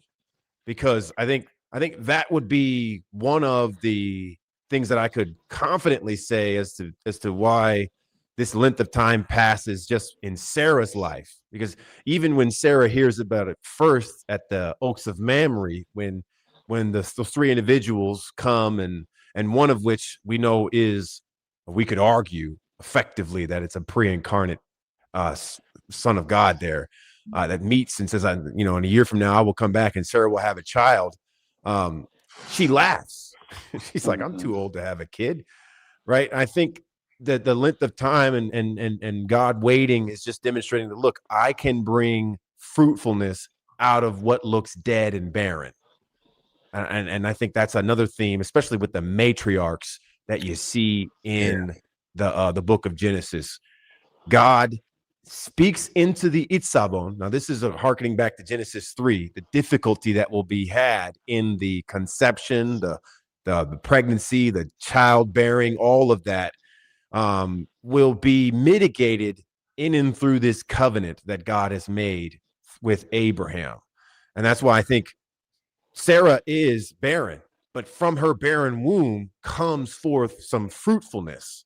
And so I think that's also at play. But specifically why God waits this length of time between the birthing of Ishmael, him growing up, and him getting to a point where Abraham could ask God, hey, let him stand before you, let him be the firstborn, let the line go through him, and then Isaac coming. I don't know why God waits that length of time, brother. So let me throw this out. So I and I'm glad you're bringing this up, Michael, because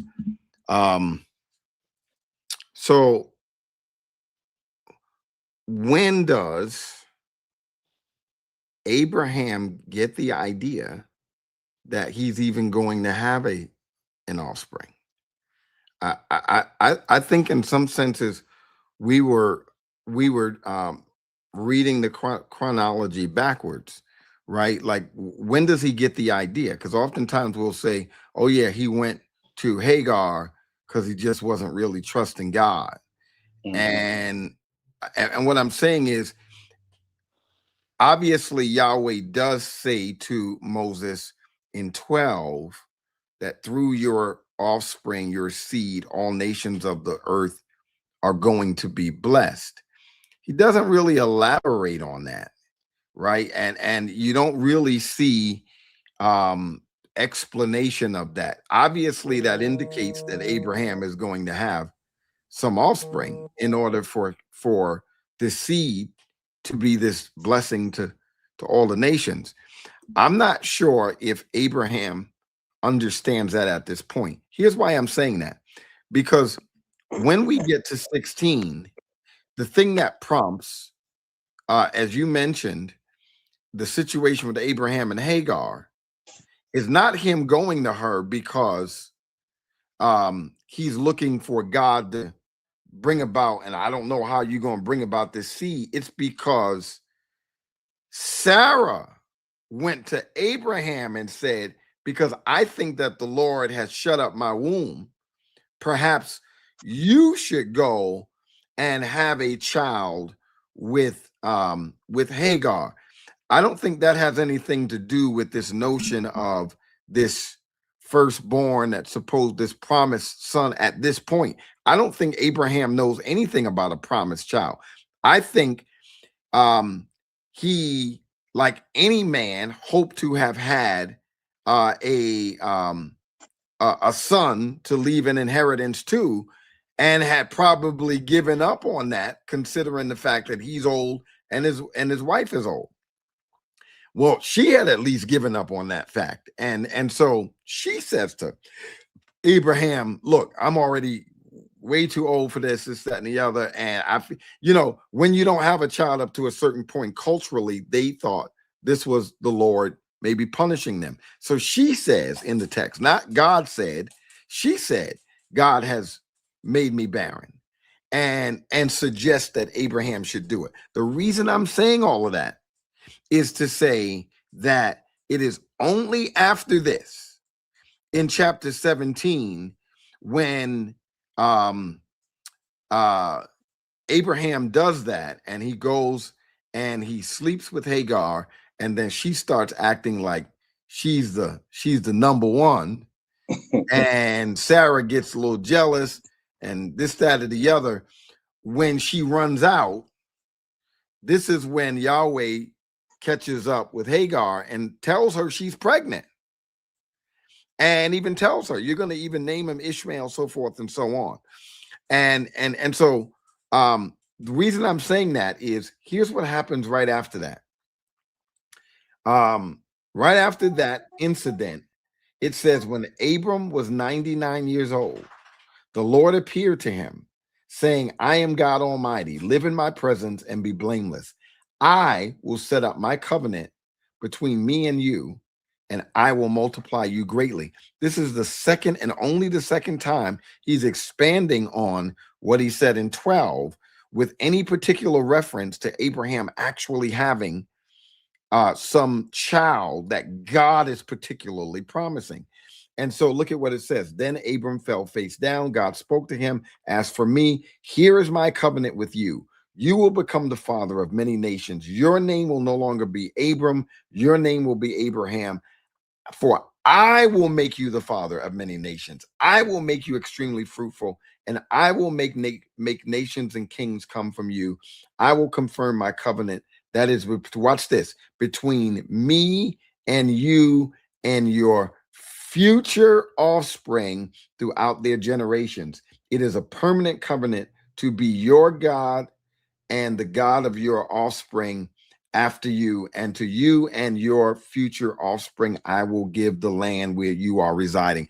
This is the first time that Abraham is actually hearing from God an elaboration on the fact that he is going to actually give him offspring, that he is promising because you can't get offspring until you at least have one son. So there's got to be one son through which the rest of these offspring come from. So this is the idea of this promised son. My point is to say, Abraham finds out about this after he's already slept with Hagar and impregnated her. So I'm pushing back on the narrative that Abraham didn't sleep with Hagar as an act of, or a lack of faith. It was just a suggestion of his wife. They had not understood any promised child up to this point. Correct me, y'all, if I'm wrong, but the understanding of that unfolds later. It gets clarified later, because now God has to mitigate against the fact that you've got a son coming. So it's like God saying, I know you've got one coming, but let me tell you about the one that I'm really promising, that I'm making a covenant between you and your offspring per that one that I'm going to give you. But Abraham didn't know that before. That's my point.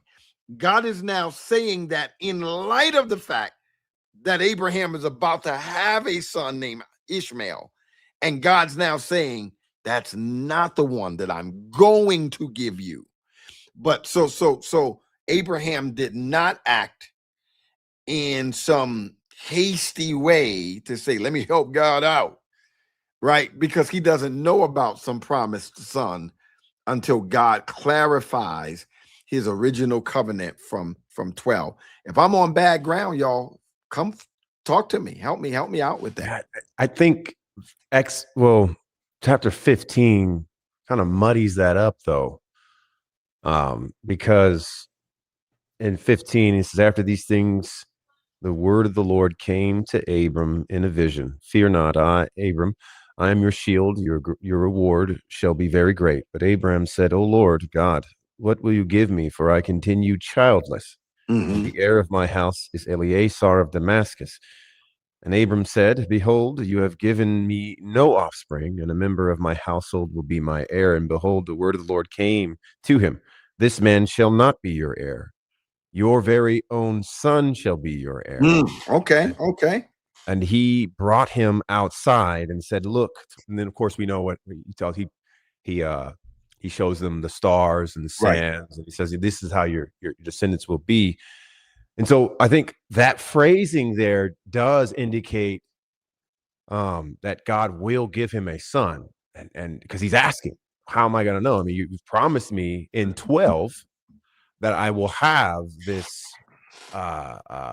great name. And I think even there, having a great name in the ancient Near Eastern world is a part of that would be having a great number of children. That would be thought of as a great inheritance. A man that has a great number of children is thought of a wealthy man. And so I just think that I do agree with you that their action between Sarah, Abram, and Hagar is not a lack of faith, because we know that the writer of Romans, Paul, will say that Abraham did not lack in faith. He didn't. And so I think that he was just not trying to help God out, but saying, okay, this might be the way in which God wants to enact this promise that he has given me, and has expounded upon the promise in chapter 15. So therefore, let's go forward and do it that way. But none of that is him exhibiting a lack of faith. I don't think that's what's happening at all. But I would say that it does muddy the waters of saying that Abram doesn't know that God has promised him a son, or a promised son is in the works, because of what is said in chapter 15. Gotcha. Yeah, I can see that too. The only thing that I'll push back just a little bit on it. What I mean by that in this sense is, when I say a promised son, I mean one who is particularly carrying the covenant. Right? What's happening here is God is simply telling Abraham that he's going to have an heir, which any man would have wanted, a child that he could leave an inheritance to. There's no, when we start talking about covenant, that is God's particular covenant with Abraham, that would have to be one that a particular one that God promises. And I think, I don't think you're wrong, but I think what's happening in 15 is God is saying you will have an heir. It won't be any of Eleazar's sons, because since Eleazar and his sons were property of Abraham, Abraham was thinking, well, I'll just leave my inheritance to one of them. And God's like, no, you'll have your own heir. That's not a covenant revelation at that point. That's just saying, no, you'll actually have your own physical heir. And mind you, Abraham was never the problem in the equation of whether or not he could have kids. Sarah was, right? Because Abraham, even after Sarah died, still had more kids, right? So he was never the wild card in the situation of whether or not he could actually have kids. So I think the way that he was acting with Hagar, per his wife's suggestion, would have been common, considering the fact that, I mean, Abraham doesn't know at this point that God's going to do something with Sarah. So if he's going to have an heir in any sense coming out of his house, and it's not any of the slaves, well, it's going to be with one of it. I mean, that's the only way it could be, right? Is that it's not with Sarah. And so I think he's acting in natural conventions in the way that they would have. Well, yeah, if you have any child, any of your children, well, that first one is going to be the heir. I'm only really referring to more specifically the promised seed from a covenant standpoint. Whereas at 15, we're not at really covenant, we're at heir, right? It's in 17 where God clarifies that, no, what I mean is you're not just going to have an heir. The heir is going to be is the one that I'm going to continue my covenant with. And notice what he says, and then his future offspring and those after him. I think that's a different conversation. That's all I'm saying is that there is some sense in which Abraham knows he's going to have, and I did give credence to that from 12. So God did tell him that through your seed, all nations of the earth is going to be blessed. So I think Abraham knows he's going to have a child at some point. But this notion of a promised son is not something that gets clarified until 17, when God's like, listen, the heir that I'm talking about is going to be one through which I am going to establish my covenant with after you. And then I'm going to establish my covenant with his sons, and then his sons' sons after him. And at that point, it's more than just about an heir in Abraham's house. It's about a covenant line. And that's where you start really understanding the distinction between who God has chosen and who God has not chosen, and why. This is why Ishmael is not chosen, because he's not in the covenant line that God has already God has already chosen. So that's kind of where I'm going with it. But I do agree with you. There is some indication, at least knowing ahead of time, that God has promised that he is going to have an heir. So I do think that that is correct. But, just going back a little bit with that, why is Abraham praying or petitioning God and saying, oh, that Ishmael may stand before you? The stand before you is covenant language, right? So he's thinking that the covenant, you could, I see what you're saying here. And I think where does he say that? Isn't that in 17? In 17, yeah. Right. So, and this is right after, in verse 15, we'll start there. And God said to Abraham, as for Sarah, your wife, you shall not call her name Sarai, but Sarah shall be her name. I will bless her, and moreover, I will give you a son by her, and I will bless her, and she shall become nations. Kings of people shall come from her. Then Abraham fell on his face and laughed and said to himself, shall a child be born to a man who is 100 years old? Shall Sarah, who is 90 years old, bear a child? And Abraham said to God, oh, that Ishmael might live before you. Right. God said, no, but Sarah, your wife, like you said, Sarah, your wife will do that. Right. But notice that comes after God says something specific in verse 7. I will confirm my covenant that is between me and you and your future offspring. It is at that point that he says, well, essentially, why can't Ishmael be part of the covenant since he's already here? It's basically. I see what you're saying. Yeah. So it's now more specific that it's not just about an heir, it's about a covenant. There's almost none of that language prior to. It's just heir language. You're going to have somebody from your own body. You're going to physically be the dad of an offspring, of an heir. But when it comes down to why God is removing Ishmael from the home, this is where God tells Abraham, here's what it's really all about. It's not just about you having a physical offspring. If that were the case, Ishmael could suffice. It's about the covenant that I'm making between you and a particular line, and Ishmael's not that. That's something that ultimately gets revealed after the fact. See what I mean? And that is when, and then once he hears the covenant piece, that's when he starts making the attempt to bargain with God. Is like, well, why not Ishmael? God's got to tell him, no, that's not who I've chosen. So now God's coming out and clarifying, and it becomes clearer from 17 what it was really all about. So what I mean? What I think you're saying is, in the moment, this is happening in the moment. Right. And so after God has said this, Abraham goes, well, I have Ishmael. Let him stand before you. And what you're saying is, in 15, it is just about a son being born. And so up until God starts talking about covenant even more, because we could still argue in 15, he's still talking about a covenant. You have the the maledictory Chaldean covenant cutting oath that's taking place in 15 with the pieces being cut. So there is a covenant being cut there, but the establishment of the covenant through the heir is not spoken of there. It's just the establishment with the covenant that's made with Abraham that's there.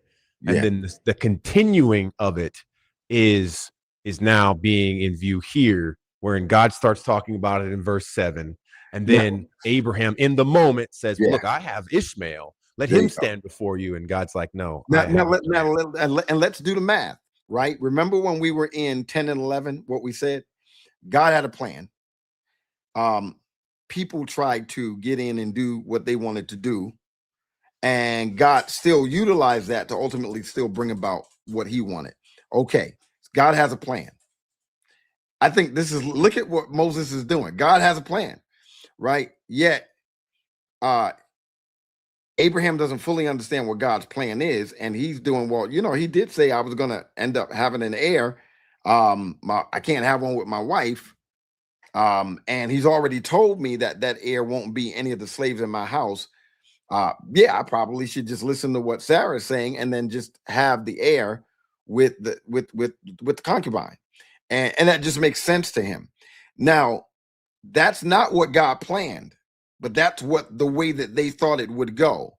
And so just like with 10 and 11, where God wants them to carry out the Genesis creation mandate, and they don't, God creates a situation that ultimately brings that about.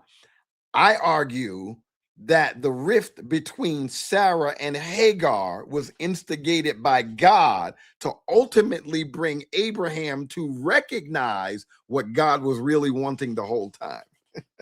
So I have a question. Because in 18 it talks about how God came to Abraham, and it's talking about how his wife going to get pregnant, and she heard this, she laughed, and different things like that. So when does that play a part? Is that after everything, or is it like before? Because we know like the Bible's not in chronological order. So how does that work? Yeah, no, this is chronologically after the events that we are reading. There is some chronology in some of these narratives, but for instance, 11 takes place before 10.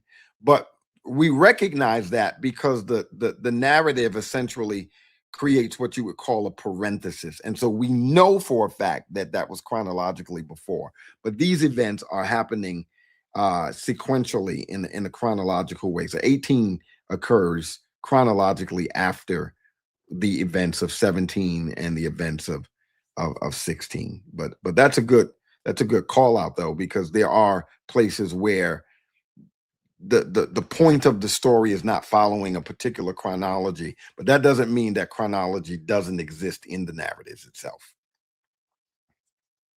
Good stuff. Man, well, this has been great. This is well, it looks like we got one more person. We'll bring Brother Brown up on stage. We'll if you've got one question, and then we'll pretty much wrap it up. This has been great. Well, looks like we got all right. So you got to turn your sound down, because we can hear the podcast here in the background. All right, Brother Brown. Yes. Hello. Can you all hear me? Yes. All right. I'd like to just go back to when you were talking about Exodus chapter 6, and you were talking about Moses speaking to God, and God gave him a name, and then that name, he had said that the prior people in the Genesis time frame wasn't aware of that name, Yahweh. Mm-hmm. And they were calling him God Almighty, or some equivalent to that. And as I come to understand it, is that Moses is the guy who was given the revelation of the Genesis account. So as he's telling the story from his perspective, but he's not really using the verbiage that they would have used. he's using the verbiage that he understands. And so my argument is that he's telling the story from the standpoint of being in the Exodus. So during the Exodus time is when God gave him the revelation of the Genesis account. And so by that time, he had already been introduced to God. He already knew God's name. And so he's inserting that name throughout the Genesis account. But the people that was actually living during that account, they weren't aware that that was God's name. And that's what God was telling Moses in Exodus 6. Does that sound like something that kind of makes sense? Yeah, I've heard that argument before. Jason, Rick, either of you want to engage with that? I've got some thoughts on that, but I've heard that. So you're what you're saying is there are a number of scholars that actually argue that, right? And but go ahead, brothers, if y'all want to engage with his thinking on what that means. I think that though that is presented as a viable option, I still think it doesn't deal with the reality of it being a contradiction in the text. I don't think it adequately deals with it because Abraham does, Jacob, Isaac, they do know God by that name. I mean, the text uses it, even though Moses is the author of this, but he records the events as if they know God as that name. And he's not just retroactively putting it there. It's actually revealed as that. And I think that the instance of him saying that by to the fathers, I revealed myself as God Almighty, but to you, I'm going to reveal myself as Yahweh, the Lord. Again, it's on the basis of the difference between promise and performance, wherein prior to, even though the name Yahweh is known running through, but they knew Yahweh as the promiser. Moses and the children of Israel will know Yahweh as the performer of the promise that was given.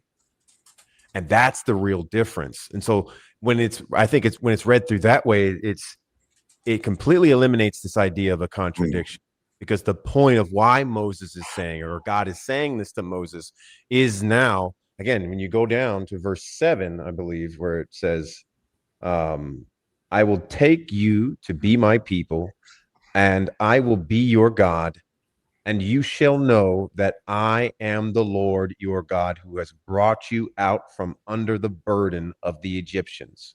Mm-hmm. Right. And so they will know that. And now this is no longer a promise. It's no longer a promise where it will, it's going to, or it might happen, or it will happen in the future. This is now going to happen. And I will now perform it in and through this relationship that I have with you. You will mediate, or to be the mediator of these promises. You will be the vehicle that I have now employed for these purposes. And I think that's what's really going on there. Even though I know that those are views that a lot of Old Testament scholars hold, I just don't think it adequately deals with the contradiction problem. Because if it's just read sort of wooden literally, there is a contradiction, because again, in the text prior to this, the name is revealed. The name Yahweh is used. It's like literally written in the text.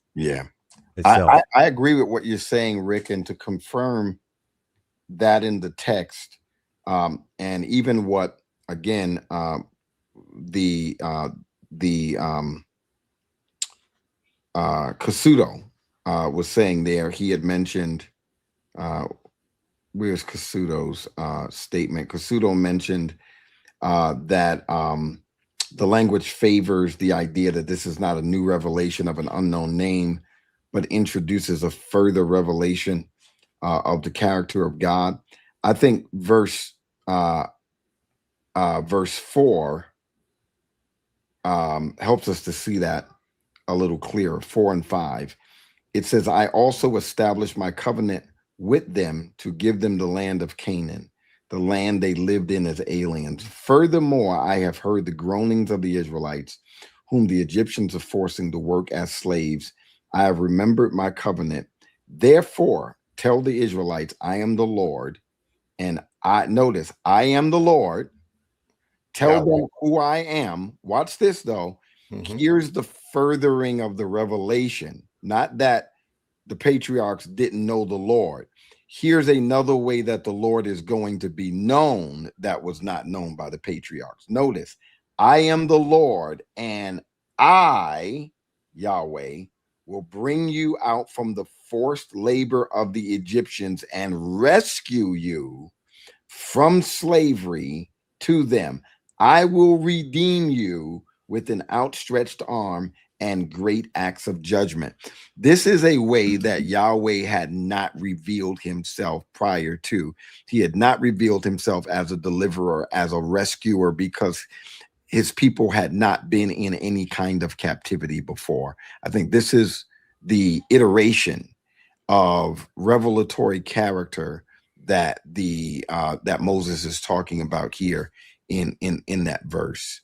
And does that make sense? Does that kind of help? Yeah, it does. But if we think about it for a second, we have to go back to the idea that Moses is telling the elders a story.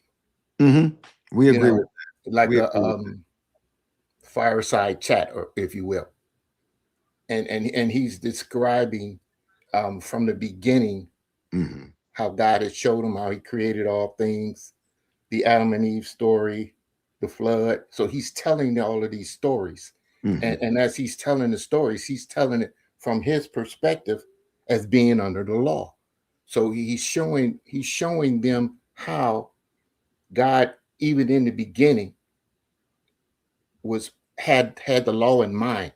And so as they are about to receive the 10 words, they could then understand that what they were asked to do was something that was set up before the foundation of the world.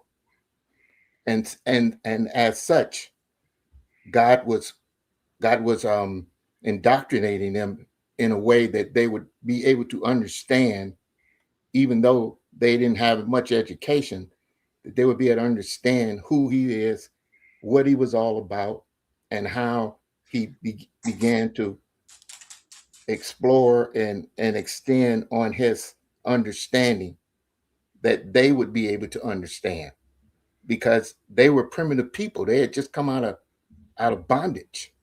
They didn't know that the Elohim of Abraham, Isaac, and Jacob was their Elohim. They didn't know that. Maybe a few of them did, but they had forgot about all of that.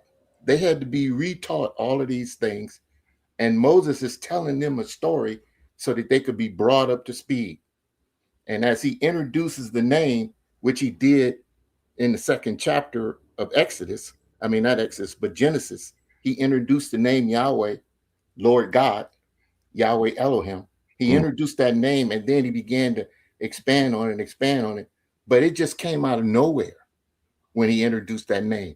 Well, they had no idea about that. Yeah, well, so I think what you're doing, though, is conflating a couple of things. So I hear you, but you have to impose the assumption that Moses is, again, writing retroactively. You're assuming that, and you're assuming that when we see first person voice in the text, as in patriarchal speakers saying Lord, that's Moses's voice really acting retroactively.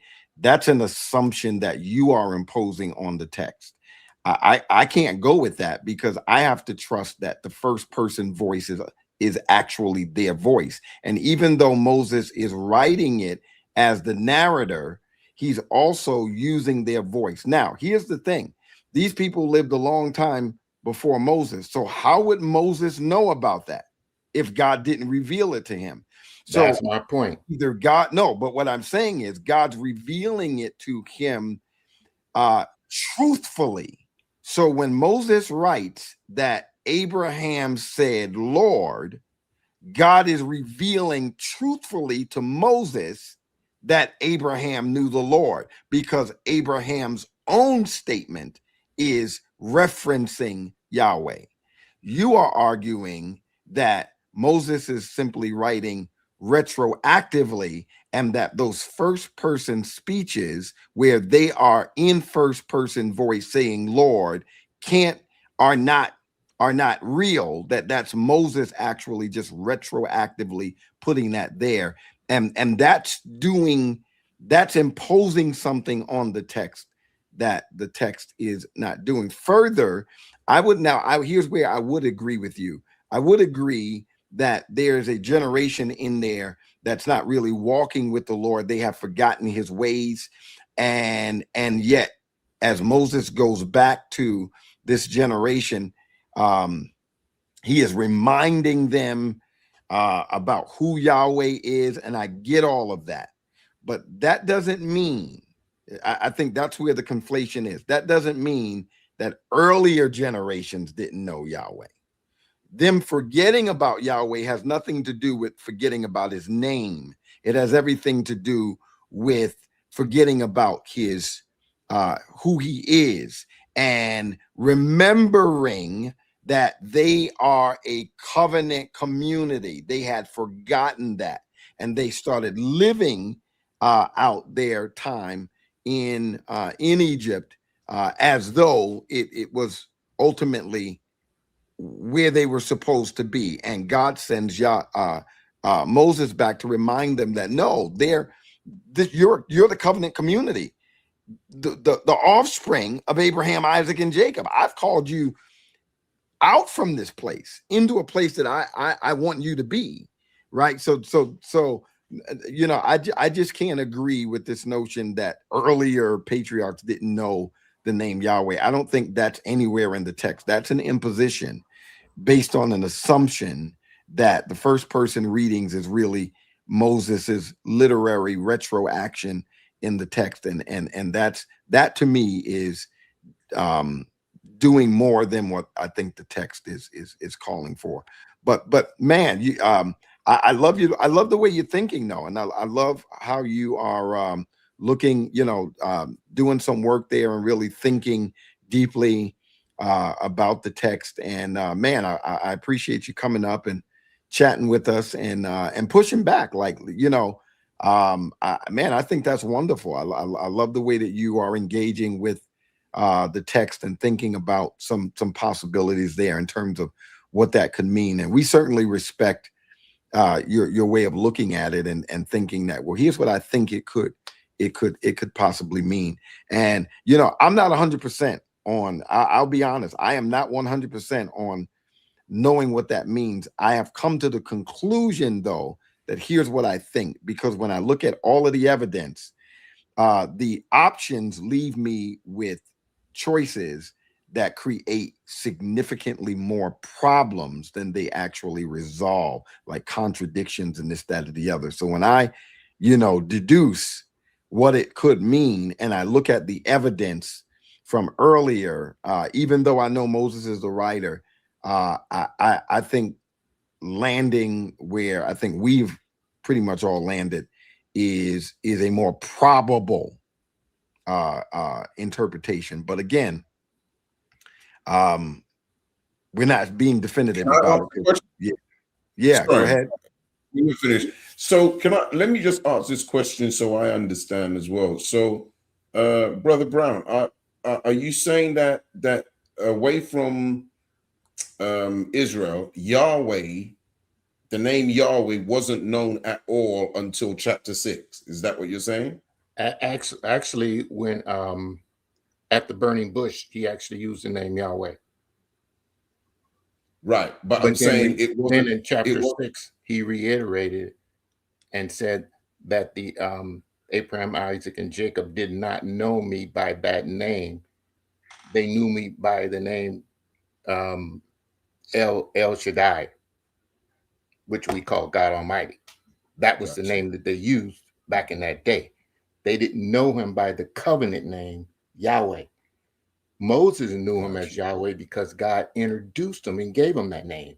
And then Moses didn't know the name prior to that because he asked him, when I go into Egypt, what name should I use to talk to the children of Israel? And so then God gave him the name. And most people say, well, I am that I am. But actually he said Yahweh. And then he said, I will be what I will to be. And then he went on to demonstrate that he could be whatever he needed to be by telling him to put his hand in his bosom, pull it out, turn the stick into a snake, back to a stick, that kind of thing, to demonstrate who he was. That's who he was supposed to go back to Israel when they were in bondage and tell them about this Savior who's going to use me to bring them out of Egypt. So that's where I came with that understanding, because I'm just reading the word and believing what the word says. Okay, so let me ask you this, Brother Brown. In Genesis 15, this is what I mean by first person speeches. I get that we're getting this by God's revelation to Moses, right? But again, you're saying earlier they had never heard Yahweh until God says it to Moses in Exodus 6. There's a problem with that, though. And the retroactive Exodus 3. Exodus 3, yeah. But there's a big problem with that. And the retroactive interpretation doesn't account for what we are reading here. But Abraham said, Yahweh Elohim, what can you give me since I am childless and the heir of my house is Eleazar of Damascus? Right now. And Abram said, Yahweh, does the name Yahweh, let me ask you this. I'm going to see how honest you're going to be with the text. Does the name Yahweh come out of Abraham's mouth in this text? I believe it does. Okay, so then that can't be Moses retroactively writing it. It says Abram said. That's part of the mystery of understanding visions and dreams. No, but this is not a vision. Things get said that doesn't seem to fit. No, but yet at the same time. Yeah, but brother, now you are complicating the text in order to protect your interpretation. No, I'm sorry. And also, brother, you're not being consistent with your hermeneutic. You were saying that you read the text and you believe what it says just as you read it. But then when we get here and we're reading it as it is appearing on the text, now you are contextualizing it. Whereas before we were asking you to contextualize it via this idea of promise and performance. But we show you the text as it is written, literally, and you diverge from your hermeneutic in order to keep your conclusion afloat. Do you recognize that? I understand that the word Lord God goes all the way back to Genesis chapter 2. No, not the word Lord God. Well, the word Lord God is Yahweh Elohim. Yeah. What I'm saying is, so that's what I'm saying is that the first time the word Yahweh is used is in chapter 2. So that's long before Abraham. So what I'm saying is that Moses, when Moses began to speak about covenant, like with Adam, there was a covenant established. The word Yahweh was inserted. See, but again, this is the problem that we're showing you. Okay. If you are using a retroactive interpretation, you're saying Moses is the one placing the name Yahweh in these texts. But when you're actually reading these texts don't carry. Like, for instance, if it only said, but the Lord God said, and the Lord God did, you'd have a very plausible argument, because that's Moses speaking from his standpoint about what the Lord God did then. that would be like if that's all we read there in Genesis, throughout Genesis, in the patriarchal period, if that's all it did, I'd be like, you know what? I think you are dead on. But when you get to texts like this, and it says, notice and Abram believed the Lord, and he credited to him as righteousness. He also said to him, I am the Lord who brought you from Ur of the Chaldeans. God is literally speaking to Abram and using his name Yahweh. He's saying to him, I am. The Moses retroactive naming thing can't account for that, because this is a historical event that occurred between Yahweh and Abraham, wherein Yahweh says to Abraham, I am Yahweh who brought you out of Ur of the Chaldeans. And then he says to Yahweh, Yahweh Elohim, how can I know that I will possess that land? So this is where, dear brother, you have to just say, oh, wow, let me go ahead and submit to what the text is actually showing me, because you have first person to second person speech here, where one person is saying to the other person, I'm Yahweh, and the other person is calling that person Yahweh. Moses retroactively putting the name Yahweh couldn't account for that unless you do, and if you attempted to do that, you'd have to do damage to the veracity and the authenticity of these events. You'd have to say these events occurred, but Yahweh didn't really say he was Yahweh. He said something else. And that's not something the text tells us. The text says, Yahweh said, I'm Yahweh. And you'd have to be saying, well, Yahweh didn't really say that because he hadn't revealed his name yet. And that would be disagreeing with what the text is telling us. I think there's another evidence to this as well. I'll come alongside that. Just that could demonstrate, and that is the name of Moses's mother. Do you remember it? Jochebed. It's a theophoric name. And it demonstrates, I mean, what that means is that people were utilizing the covenant name and making it into compound words so that they can name people these things. Jochebed means literally the glory of Yahweh. That's what the name means, because it's a compound between the shortened version of Yahweh and kabod, or the glory. And so Derek Kidner, this is what he argues in his commentary on Genesis, speaking about what's going on in Genesis or Exodus chapter 6 here, is saying that since it appears that the name of Moses's mother is a sort of theophoric compound name utilizing the covenant name, it indicates that the name was already known in the Semitic culture of the Hebrews. It's part of their naming convention already. So it's exactly. That's something I was not aware of. There we go. And then I would also ask Brother Brown because we discussed this a little earlier, the scene where God is calling Abraham and he reveals to Abraham that I want you to sacrifice your son. Do you remember what he named that place after God intervenes and provides the ram as a substitute instead of Isaac? What did he name that place?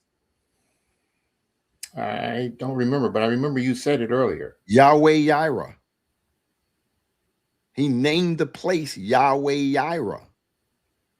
He says, right, you said Jehovah Yireh. Yeah, that's what you said. Because there the Lord provided. Right. And so remember, that's a historical event that occurred before Exodus 3. So if he names this place, and this is an existing place, Mount Moriah is an existing place, and he called Mount Moriah. He named that one area. The Lord Yahweh provided right here as a historical event. He names the place after what Yahweh did. That tells you right there also that the name Yahweh was known because he names the place after what Yahweh did there. He doesn't simply name the place provision. He names it Yahweh provided. So that would mean that in Genesis 4, around the last verse, and it said, men began to call on the name of the Lord, that was when they began to call on the name Yahweh. Sounds like exactly like that's what that would mean. Okay, I got it. Good. I like that. That was so good. That was so good. Yeah, we love it when people walk themselves into the answer. Right. Praise the Lord. Man, Brother Brown, man, I really appreciate your spirit, bro. I tell you. 100%. 100%. Yeah, this is so good, man. I tell you, this is good. Thanks for coming up, man. And yeah, you're always welcome. You're always welcome. And man, we're gonna go ahead and wrap up because we definitely have been on for a while. And but listen, I really appreciate are we done in Genesis? Do we have anything more to do? Because we can always do another book of the Bible the same way, where we can unpack critical text and this, that, or the other, and we'll talk about it. I guess we'll meet. Since we're getting together on Saturday, it'll be a good time to wrap about that and figure out which one we're going to do next. And yeah, this is a lot of the people like, man, this is good stuff. This is really, really good stuff. So yeah, we really appreciate you all hanging in there with us, sticking around and listening to biblical theological nerds nerd out. And so we're hoping that, of course, that's what you get a love for nerding out with the word as well. And that, this grows on every one of you, and it just really impacts the seriousness in the way, I shouldn't say seriousness, but the way that you take serious reading these texts and discovering the meaning there that is, cultural and literary and all these other things. So we appreciate y'all. And with that, we are out. God bless you. Thank you so much. Don't forget to support my September trip to Zambia. That's still on, by the way. I probably need about $2,500 more to hit my goal.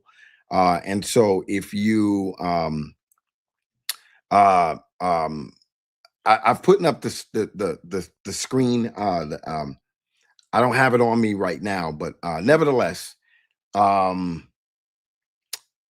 if you go to my Facebook page, you can even scroll through. You'll see some of the campaign. You'll see where I'm announcing it and I'm posting it. I posted it multiple times, this, that, and the other. But you'll see the links to give either to the Spot Fund or to and I just have to find a way to get it running across the ticker here. Next time I'm on live, that's what I'm going to do. So in that way, it's constantly across the ticker at the bottom, and that you guys will know what link to click on to donate to the Spot Fund. But I really appreciate all of the giving. Please be generous and help me. I just need about $2,500 more to reach my goal in terms of everything that we need to do in Zambia. But until the next time, God bless you. Thanks for joining.